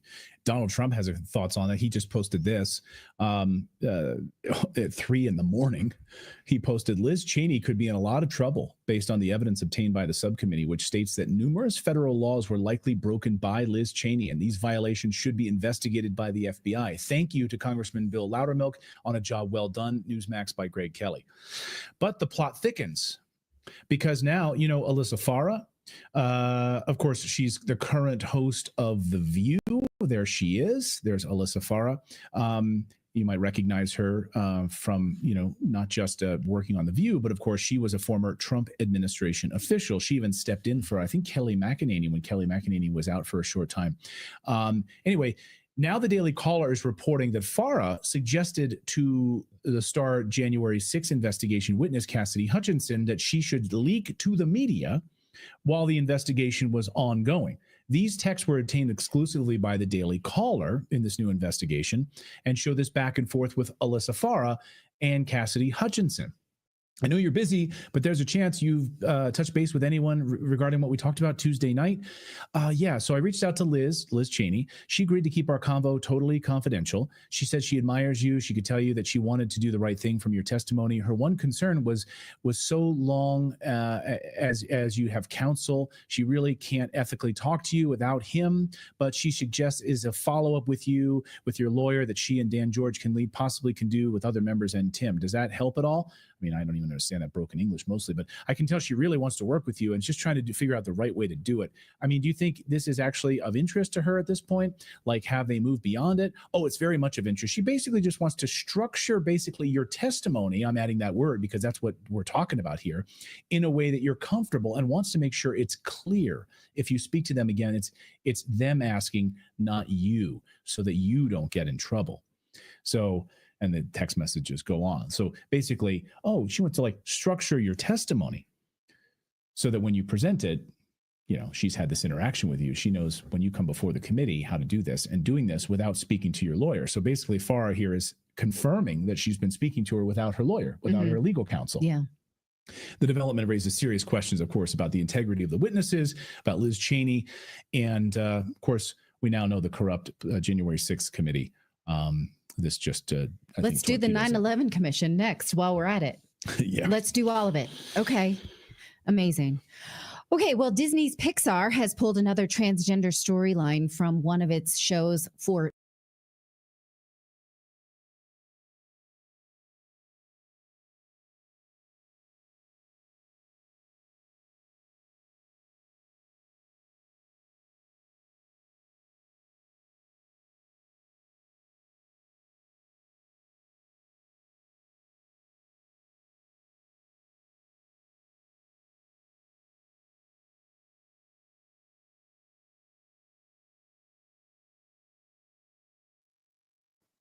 Kevork Almasian is a Syrian in exile. He's also the best geopolitical analyst and the host of Syriana Analysis. You won't find a more authentic Syrian than him, and you won't find better analysis. And we're lucky that he joins us now. Kevork, my condolences, if I have not yet paid them to you, for what has happened to your people and your country. The news just breaking is that Donald Trump is refusing to lift the $10 million bounty offered by the American state for the capture of the man who's now running Syria. Now, this poses a question because the also anti-terrorist British government sent its Foreign Office officials to go and break bread with that man. So we have a situation where the British are meeting Golani in Damascus, whilst the incoming president of the United States is offering $10 million for his arrest. Explain if you can. George, what shall I explain seriously? And I'm sure you remember at the early stages of the war when we proved with evidence that the Defense Intelligence Agency of the US sent an investigation to Barack Obama, clearly stating that the driving force behind the insurgency against Assad were clearly these Salafi jihadists and Al-Qaeda elements and the Muslim Brotherhood elements in the country. And we were called Assadists, conspiracy theorists, and freedom haters, and all these labels, right? Now, fast forward today, in 2024, who rules Syria? It's the rebranded Al-Nusra Front, the offshoot of Al-Qaeda in Syria. So our fears came true. However, this is irrelevant in the discussion, in nowadays discussion, because the damage has already been done. And nowadays we see a flow of, let's say, Western diplomats, like Damascus is now the new Mecca, and they're flying to Damascus and meeting with Jolani. Not only the British diplomats, but also the German diplomats. The special envoy of Germany to Syria celebrated last year the death of a Syrian activist who joined ISIS on his official Twitter account. So therefore, all these developments nowadays that we see in Syria, it's not surprising for me at all, but it reveals their masks. It exposes that these diplomats, these governments, they are in the same bed of HTS and Jolani, and they don't mind Jolani leading this so-called transitional period in Syria. But I don't want to make bold now predictions, because last time I made a prediction on your show and I said that I think that Assad will stay in Damascus and he could end up killed like Gaddafi but I didn't anticipate that he would flee the country, and that was very shameful for him. However, I think that Jolani still has some duties and tasks to execute on the ground, and after that, he will become a burden. He will become a burden because once the HTS infiltrates the state institutions, they change the curriculum, and they get a strong grip over the education system and the press and journalism and everything. Then they will try to Islamize the country. And I think here some of the regional countries are not going to be happy about it, and especially some of the Arabic countries. So there will be mounting pressure on the Trump administration by the allies of Trump, basically in Saudi Arabia and the UAE, to get rid of Jolani. And Trump then, I suspect that he would get rid of Jolani, but getting rid of personalities doesn't change the outcome, because Jolani could go and another figure will come in his place. Like the Baghdadi has gone, like the Bin Laden has gone, and new personalities will pop up. Now the situation on the ground is that all these factions that were supported by the foreign intelligence, like Turkey, Saudi Arabia, the US, Israel, etc., they have military power to impose their will on the people, and they are the victors. So the people are submitting to the de facto rule of HTS. So some of the people that I know in Syria now, they raise the revolution flag because they're afraid of HTS. And we can see that there are revengeful acts against especially the minorities in Homs and in Latakia. And they can accuse anyone of anything. They say you're a collaborator. And George, I want to make clear, I myself was accused by Jaish al-Islam, Islam's army, in an official statement of being a collaborator with the Assad regime. I was called a spy by Islam's army, Jaish al-Islam. So if I was in Syria now, like the German government wanted me to do, because they wanted to deport me back to Syria a few years ago, if I was now in Syria, what could have been my destiny? I would have been killed, right, by these so-called moderate rebels who are now in charge of Damascus. So what the Western governments have done to Syria, in my opinion, is criminal, because it's going to change the discourse of history, the Syrian history and the Syrian civilization, because Syria had a long history with civilization, 7,000-year-old, but the people now in charge of the country, they don't value. And we have seen how they destroyed Ma'lula, how they destroyed Palmyra, how they destroyed Aleppo, and so many other ancient cities. So I'm very fearful, but I come from a position of someone who cares about the country. But these people, they don't consider me even a Syrian, because 100 years ago, my grandparents arrived to Syria as refugees. So they call me now an Armenian refugee and asking me to go back to Armenia and not to speak about the Syrian case. Now, it's fair to say, I think we should struggle for accuracy, that so far the Holocaust of revenge and beheadings and mass murder that we feared have not happened. There have been desecration of churches. I drew attention to them. There has been at least one beheading, maybe two. There have been random executions. There are a lot of threats, and the land is being roamed by, to a very significant extent, foreign fighters who are pointing guns at people and demanding loyalty, oaths of loyalty to their particular religious faction and so on.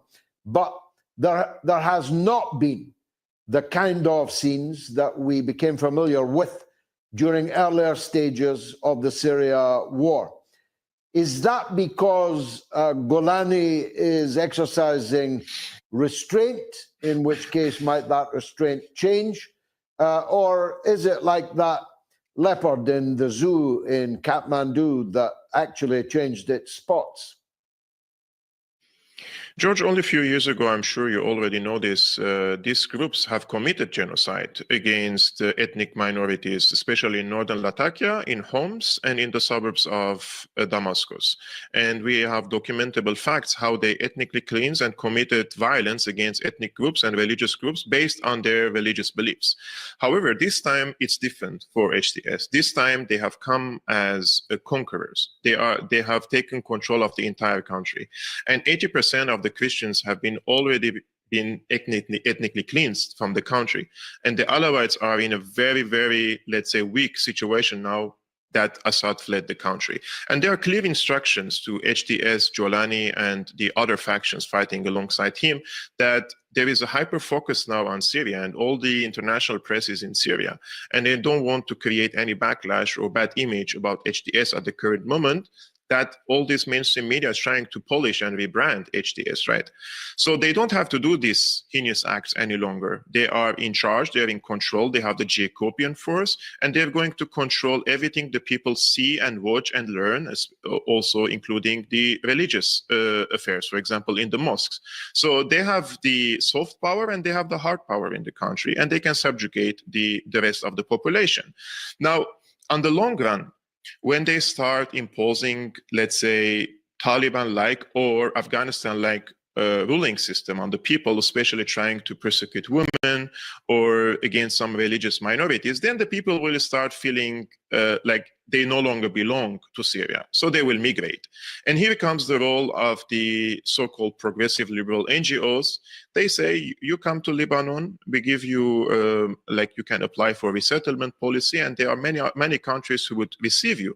And the numbers of the minorities in Syria have become very little anyways. And this has happened during the war. During the peak of the war, there were NGOs in Lebanon. You apply for the resettlement. You have to prove that you're a Christian from Syria. And in a matter of a few months, you fly to Canada, you fly to Australia, you fly to the United States. So this is how they already emptied the Christians and the minorities from Syria. So now the HTS is in charge. They don't have to do such heinous acts any longer, and especially with the presence of the international public. So this is a tactical approach now, but on the long run, they will have a strong grip, and Syria will definitely become one way or another Islamic rule. I'm not saying it will become a caliphate, and I'm not against Islam, but we have to be honest with the people. When you say you are waging an insurgency to bring democracy, human rights, and women's rights, and all these so-called Western values to Syria, and then Western intelligence agencies collude with these groups on the ground and arm them with the so-called intention of bringing democracy and human rights to Syria, then they were manipulating the people, right?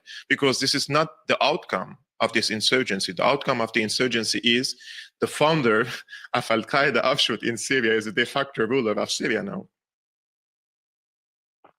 Now, of course, what Syria is now, geographically, topographically, is a moot point, isn't it? Because two foreign countries control gigantic swathes of it.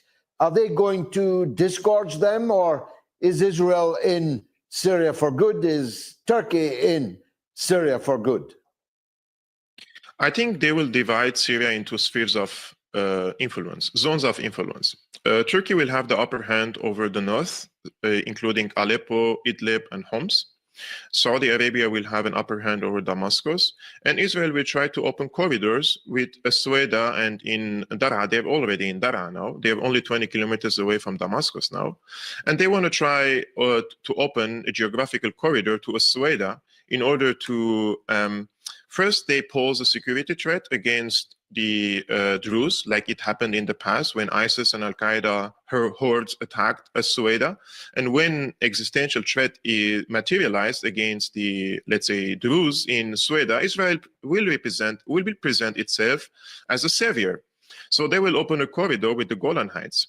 And I suspect they are also trying to open a corridor with the Kurds in the east. But this is going to be a recipe for more conflicts, because Turkey now will not tolerate an independent Kurdish enclave.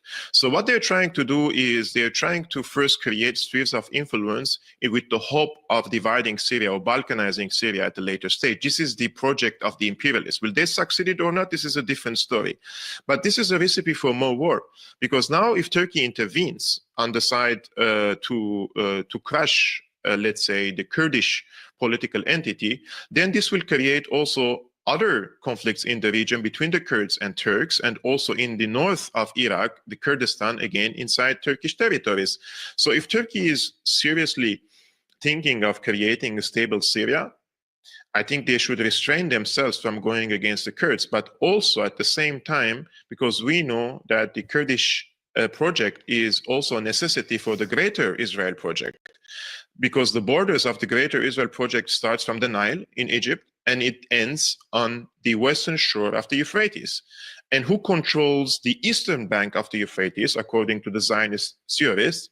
It is the independent Kurdistan state. So this is what they're aspiring in Syria. But will they succeed or not? I think this is now in the hands of the Syrian people. I heard your video, and I heard you were crying deep inside when you were speaking about the Palestinian people as well and how disappointed you were. And I would like to reiterate that what happened in Syria is going to definitely harm Palestine big time.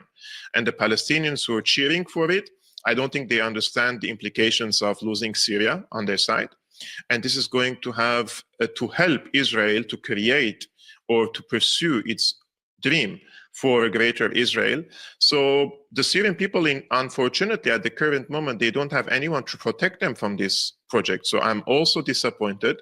And at the same time, however, I feel like I'm liberated from this wish and will deep inside that I was trying to educate the people and warn them from this outcome.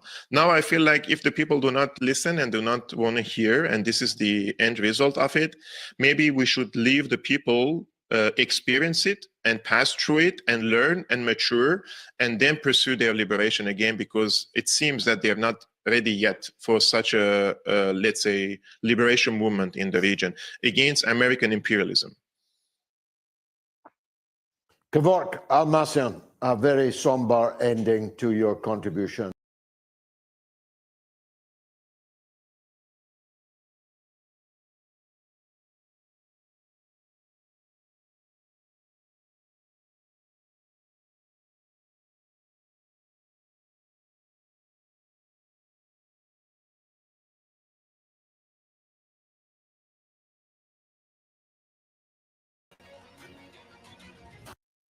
Is there political or military? The assassination of General Kirillov in Moscow, a brazen murder on a public street right outside of the building where he was residing. Is there political or military significance to this? Yes, I think there is. Ukrainians have been after him for some time. General Kirillov was the first, even before the special military operation began, to point out the biolabs that we helped to fund and create in Ukraine.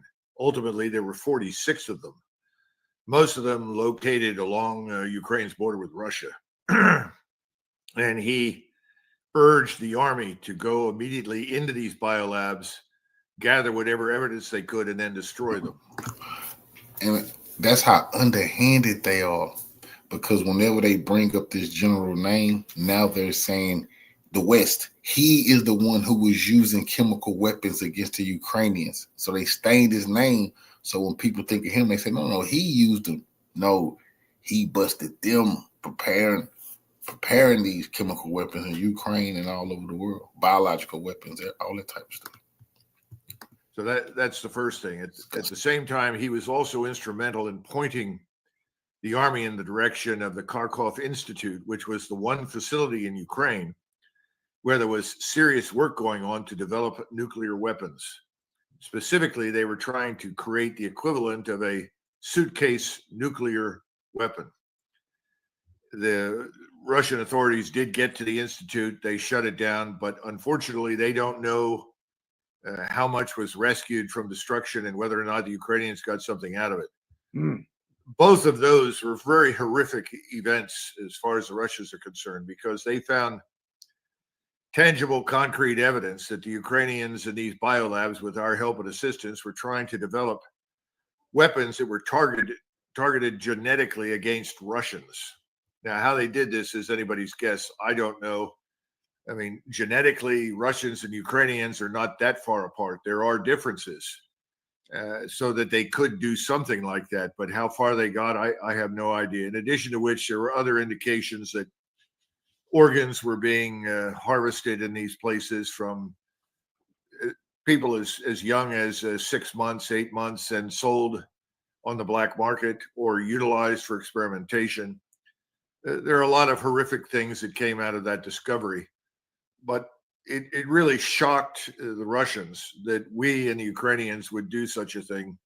And it made this special military operation all that much more important. And obviously the Ukrainians were not happy about the fact that this information was discovered. So killing him right now isn't going to make much difference in terms of the inevitable victory of the Russian state in this war, but it's a way to punish someone who got to them, if you will. What does this do in the mind of the Kremlin? Is it just, oh, another general, or is it he was a scientist as well as a general? He devoted his life to the Russian state. This has to be avenged in a serious and profound way.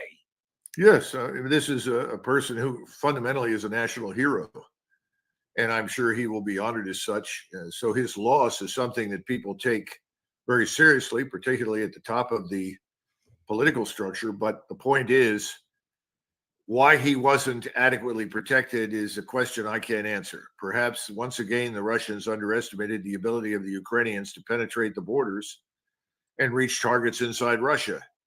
I don't know, but I'm sure a lot of hard questions are being asked, and others who may be involved in similar things will now receive more state security than they've had in the past. Colonel, was the fall of President Assad a strategic defeat for the Kremlin? I think it was a strategic embarrassment and setback. My perception is that ultimately the Russians will leave Syria entirely. They'll abandon Latakia, which is a very important base for them, and they'll move elsewhere. I don't think that they want to be hostage to whatever the Turks may try to do to people in Syria. In other words, if you remain in Syria and you recognize that Syria as such no longer exists, it's disintegrated, what's the point of staying there? And I think that's being seriously considered. I think the Russians will find another port and another base elsewhere where they will be welcomed and probably more secure. Well, to your point, Colonel, the Guardian of London is reporting that Russia is moving its air defense systems out of Syria and into Libya. If that is accurate, what does that tell you?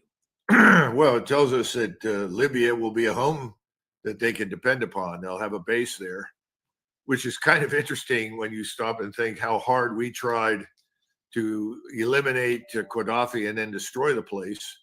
The place ultimately ends up being friendly to Russia. I'm sure Hillary Clinton and her gang are very unhappy about that.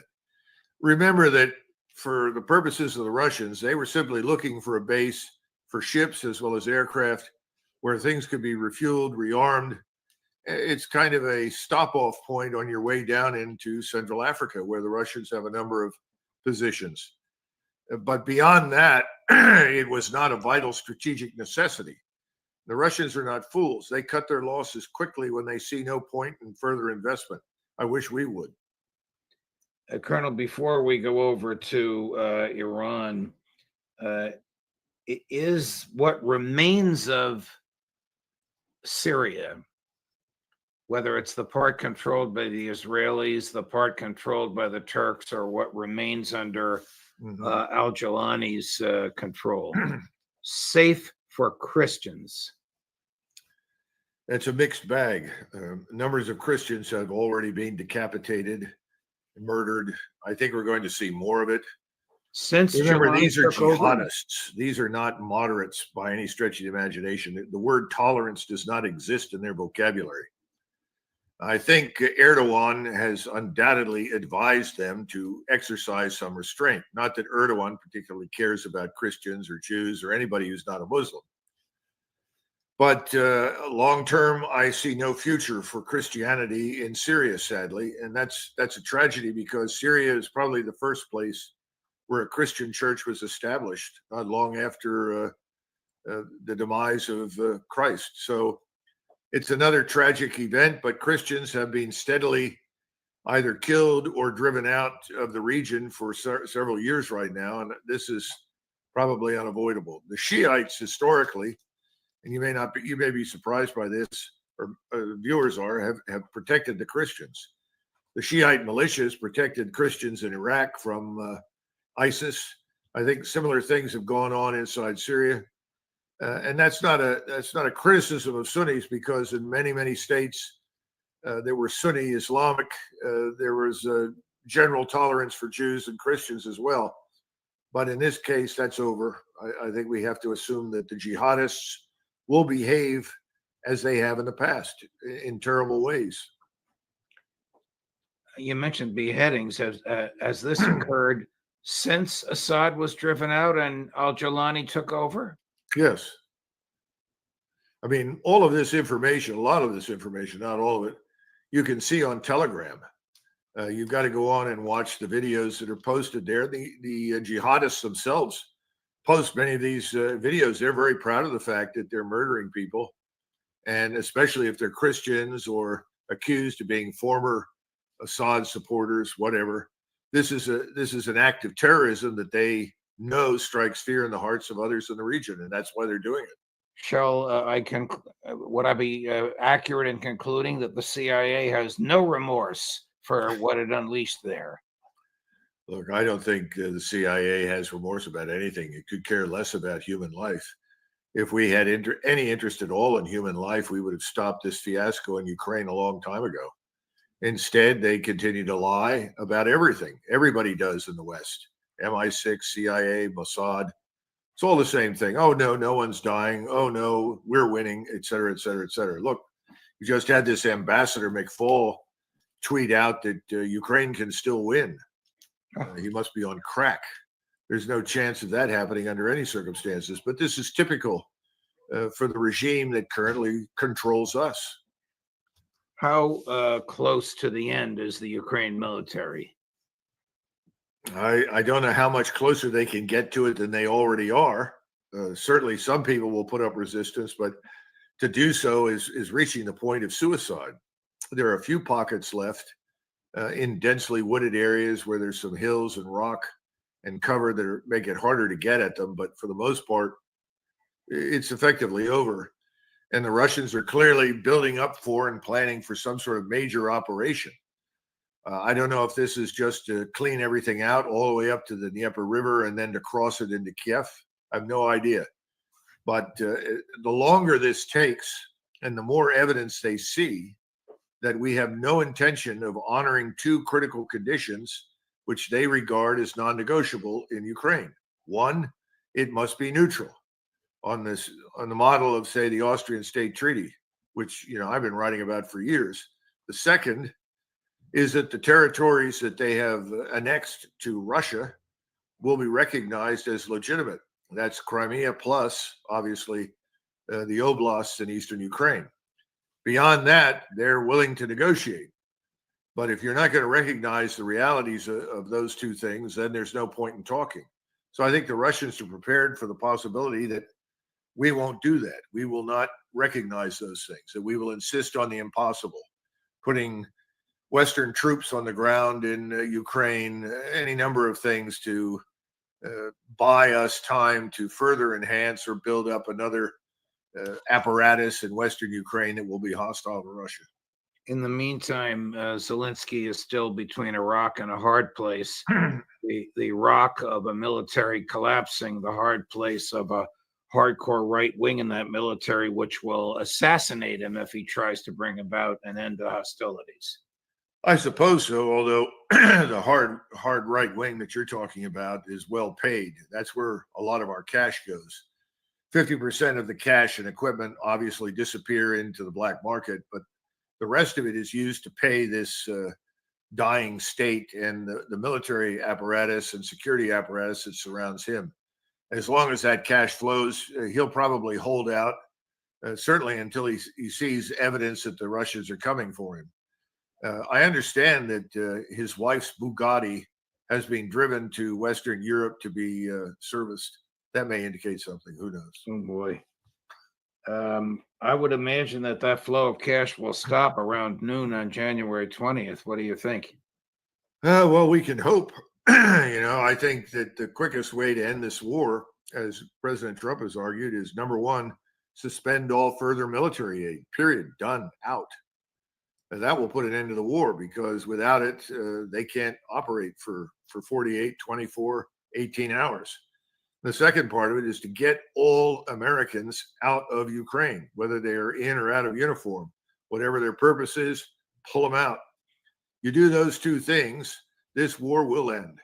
And then the Ukrainians and the Russians can sit down. And if the other European players like Germany, Poland, Lithuania, Latvia, Estonia, Slovakia, Hungary, Romania, if they want to come in as co-signatories to whatever final agreement is reached, they can do that. That would be the easiest thing. But right now we have plans to send General Kellogg over with, I think, something that is probably not going to fly. What does he have in his briefcase or in his thoughts? Well, I don't know about any thoughts, but I don't imagine that we have a clear picture. We've listened to all sorts of suggestions that involve some measure of pushing the Russians back off of what they've got. We also have things about bringing in non-NATO European forces or non-European forces as a security zone, on and on and on. All of that is nonsense that the Russians are not going to take under any circumstances. Switching gears, Colonel, does Iran pose any national security threat whatsoever to the United States? No, and it really never has, unfortunately. So I don't know what to tell you. Iran is the next chosen enemy of the United States. And I'm sure that, we've adopted Israel's perspective, and the Israeli perspective is quite clear. Iran is the source of all evil and must be destroyed. So I see a lot of evidence for that thinking right now. It doesn't matter which party, it doesn't matter who is governing in Washington. I think you're right. I think the president-elect has bought that argument, and certainly the people around him have articulated that argument, from Marco Rubio to Mike Waltz to Sebastian Gorka. I don't know that Tulsi Gabbard has, but certainly the people that will have the president's ear on this. Is Prime Minister Netanyahu in a hurry to commence war with the United States against Iran? I think there's pressure on him to do so. Some of it is self-generated, and some of it comes from people around him and sources, intelligence sources that he has. I think we have to understand something first and foremost. President Trump is someone who is very transactional. And if he asks you to sit down with him and hammer out an agreement, he means it. And he thinks of himself as a brilliant deal maker. Now, this scares the Israelis. It scares lots of people, because there's always the danger that President Trump offers some sort of arrangement, some sort of agreement with Iran, and that he's willing to sit down and come to an agreement. If he thinks it's reasonable, if he thinks it's fair, he thinks that we and they and everyone profits from it, because that's really how you get a good agreement in international relations. I think President Trump's likely to take it. President Trump is not someone who is bloodthirsty and can't wait to push the button and go to war. That's not his inclination at all. I think the Israelis know that. And so if you're an Israeli surveying the territory right now, thanks to us and the support that they've gotten from CIA and MI6, as well as all the military support and technology that we provide, Syria no longer exists. It's gone. It's a region, not a state, not a nation. Now, we can argue whether it ever was, but the point is it's non-existent now. The clear and unambiguous winner in all of this is, first and foremost, Turkey. We talk a lot about the Israelis. This is a big win for Mr. Netanyahu, maybe. But the big winner in the region right now is Turkey. There are only two real great powers in the region who've controlled events there for the last 1,500 to 2,000 years. One is Persia, or what we call Iran today, and the other is Turkey. The Turks have won this particular round because Syria is part of their empire, as is most of North Iraq. The Kurds are an enormous problem for the Turks, and they want to put this problem to bed. They're going to clean out the Kurds that are in northeastern Syria. That's inevitable. They're going to do that come hell or high water. Now, while that's going on, I think Mr. Netanyahu has to decide if he's going to attack Iran or not. And I think he's probably inclined to do it for the reasons, first of all, that I mentioned earlier. Perhaps President Trump changes his mind. President Trump is an independent thinker. He can do things differently from what he originally decided to do. If he decides to go for a deal or an agreement, I don't think that's something that the Israelis want. I think they want to eliminate Iran as a major contender for power in the region. Secondly, not that I think it's possible, but that's what they want. Secondly, the Turks are going to be busy up in northeastern Syria with the Kurds and reining in the Islamists, preventing them from doing any more damage than is absolutely necessary. So that means that the Israelis are going to sit on the terrain they've captured in Syria. They're going to maintain the so-called security zone, which is not hard to do. Most of it in southern Syria is just open desert. We are certainly not going to abandon the Israelis. The question in Erdogan's mind is, what are we going to do with the Kurds? Because the 900 soldiers that we have sitting on Syrian soil are under the Kurdish administration. In other words, they're in the Kurdish area. There are also some Arabs there, but it's overwhelmingly Kurdish and anti-Turkish. That I don't know. I don't know what the plans are.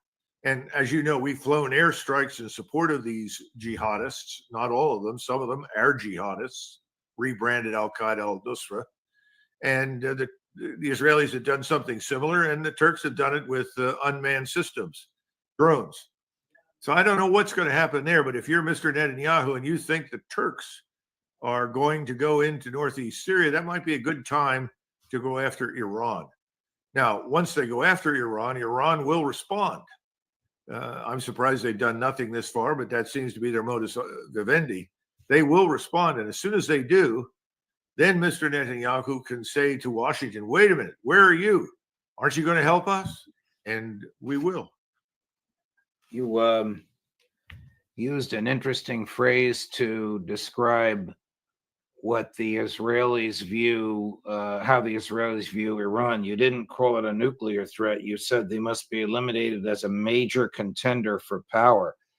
So when Netanyahu says we want to eliminate their nuclear capability, he really means we want to eliminate their offensive capability, whether nuclear or otherwise. Absolutely. Right now, their conventional military power as it pertains to missiles is enormous. That's bad enough. The possibility that they might build nuclear weapons and be a nuclear armed state within the next 3 weeks is an absolute nightmare for Mr. Netanyahu. And he's already extracted, I think, from President Trump the promise that we'll do everything we can to stop this. The problem is, I'm not sure there's much we can do to stop it. And I do not have access to the special compartmentalized intelligence that tells us exactly where they are on plutonium and where they've built warheads and how they've fitted them onto missiles. I have no idea, but the Iranians are quite capable. They have the human capital, the brain power to do it. And I think Mr. Netanyahu knows that. So again, that's more pressure. But you want Iran out of the business of determining what happens in the rest of the Middle East.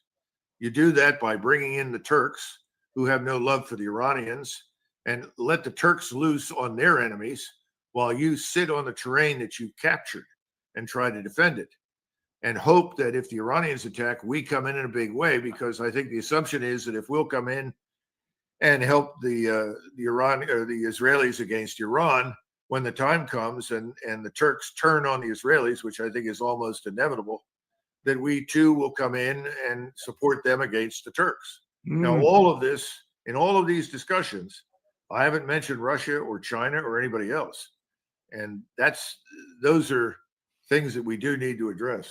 Well, Russia, I believe, has a defense treaty or an agreement of some sort with Iran, does it not? Yes.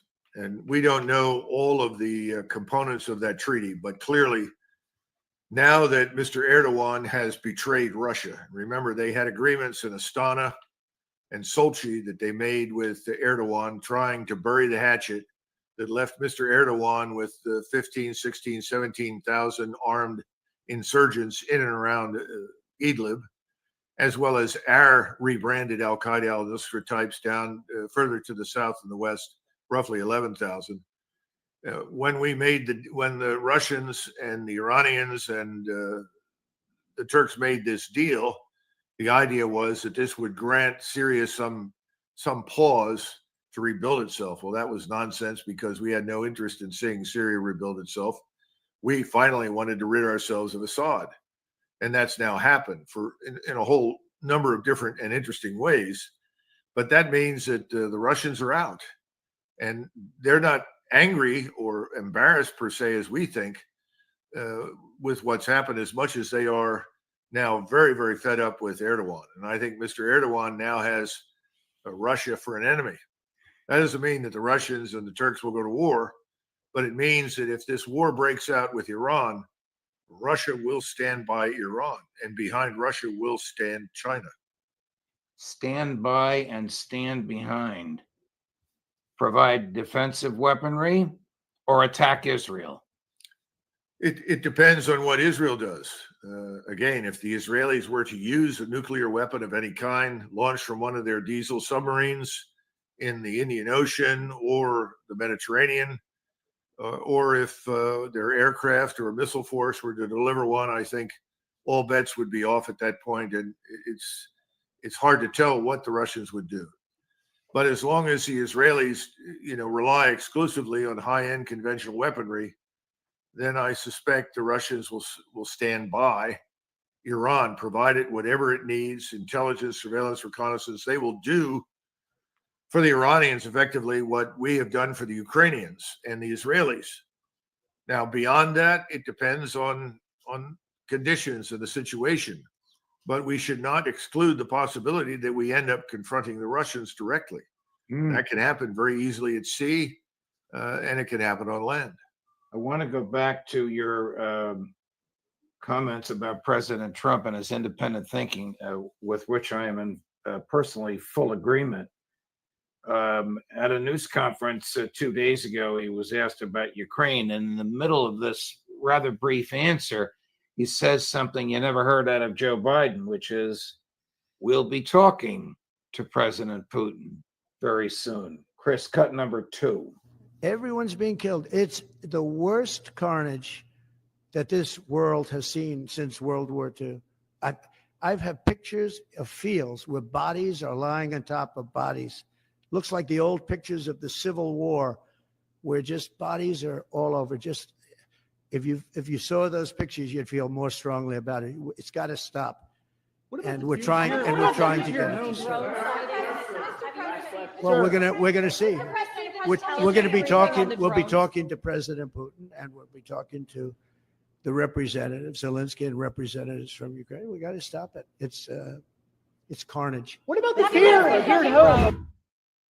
We'll be talking to President Putin. I wouldn't be surprised if they've spoken already, and if they haven't, if the call is made as soon after 12 noon on January 20th as possible, to say, "Hey, Vlad, I'm back.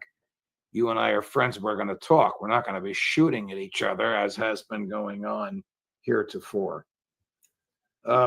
Well, listen, I'm very gratified that President Trump said those things. He's right. Although this battlefield looks more like World War I than World War II. I agree with you on that, too. Because, now the space-based and terrestrial-based intelligence, surveillance, reconnaissance assets linked to strike formations on the ground have effectively paralyzed the Ukrainians, stripped away the air and missile defense, made it impossible for them to maneuver, and made it possible for the Russians to advance deliberately and slowly, but take very few casualties. I simply wish that someone would show him the pictures and the videos from Gaza. Then perhaps he would reach a similar conclusion about Gaza and why that should be stopped as well. Well, no one in his immediate staff is going to show it to him, because they are all, even unfortunately, Tulsi Gabbard, committed Zionists. Before we go, President Putin 2 days ago, Colonel, made what I thought was a very, very articulate and an accurate statement about the relationship of Russia to the West, and in particular, the United States. I'd like your thoughts on it. Chris, cut number 12. Today, the military and political situation in the world remains difficult and unstable. Bloodshed in the Middle East and high conflict potential remains in a number of other regions of the world.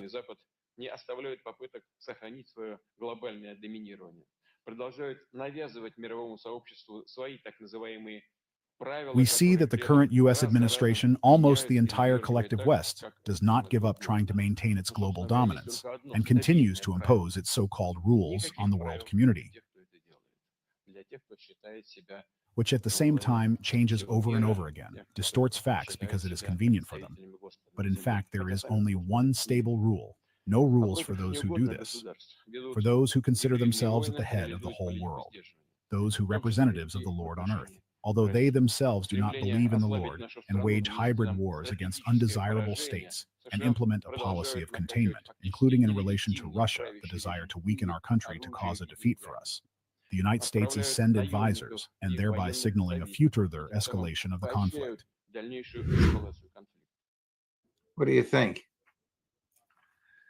In the essay that you referred to, James Carden and I tried to make the argument that we've supplanted this phony phrase of rules-based order with one word: chaos.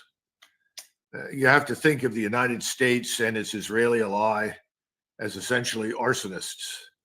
We've decided to burn down everything we don't like. We burned down Syria. We're burning down Gaza. We'll burn down the West Bank. We may well burn down Jordan before we're through, and even parts of Egypt, all the way to the Nile. Who knows? Look at Lebanon, same thing, destruction and chaos. That's the problem. We behave like arsonists. We're not imposing any rules-based order. We're not working to create any order. We're currently interested in joint Israeli-Turkish hegemony over the Middle East. Now, how long that lasts depends heavily on what happens between Israel and the Turks in the near future.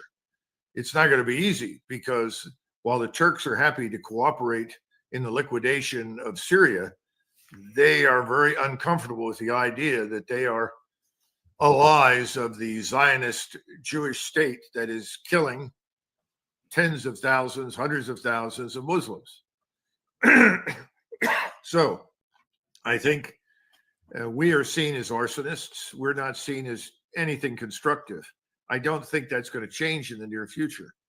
So that's the first comment. The second is there's no interest really long-term inside the United States in what happens there.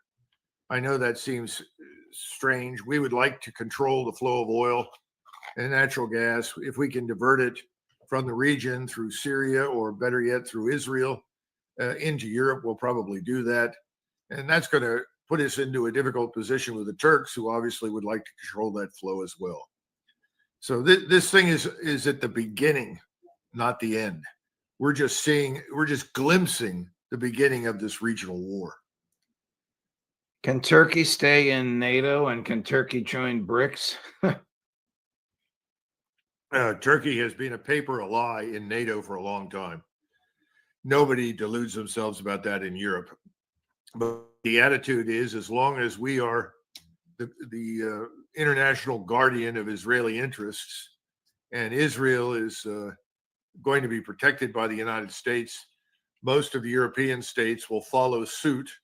And if they have to become hostile to Turkey because we don't like what the Turks are doing, they'll probably go along with it. And that's the danger with all of this. We are siding with a particular group of people in the region without regard to the interests of anybody else. There is no interest in trying to find out what it is that everybody else wants. Hence, we just impose things. Colonel, thank you very much, my dear friend, for your Kofi, follow me.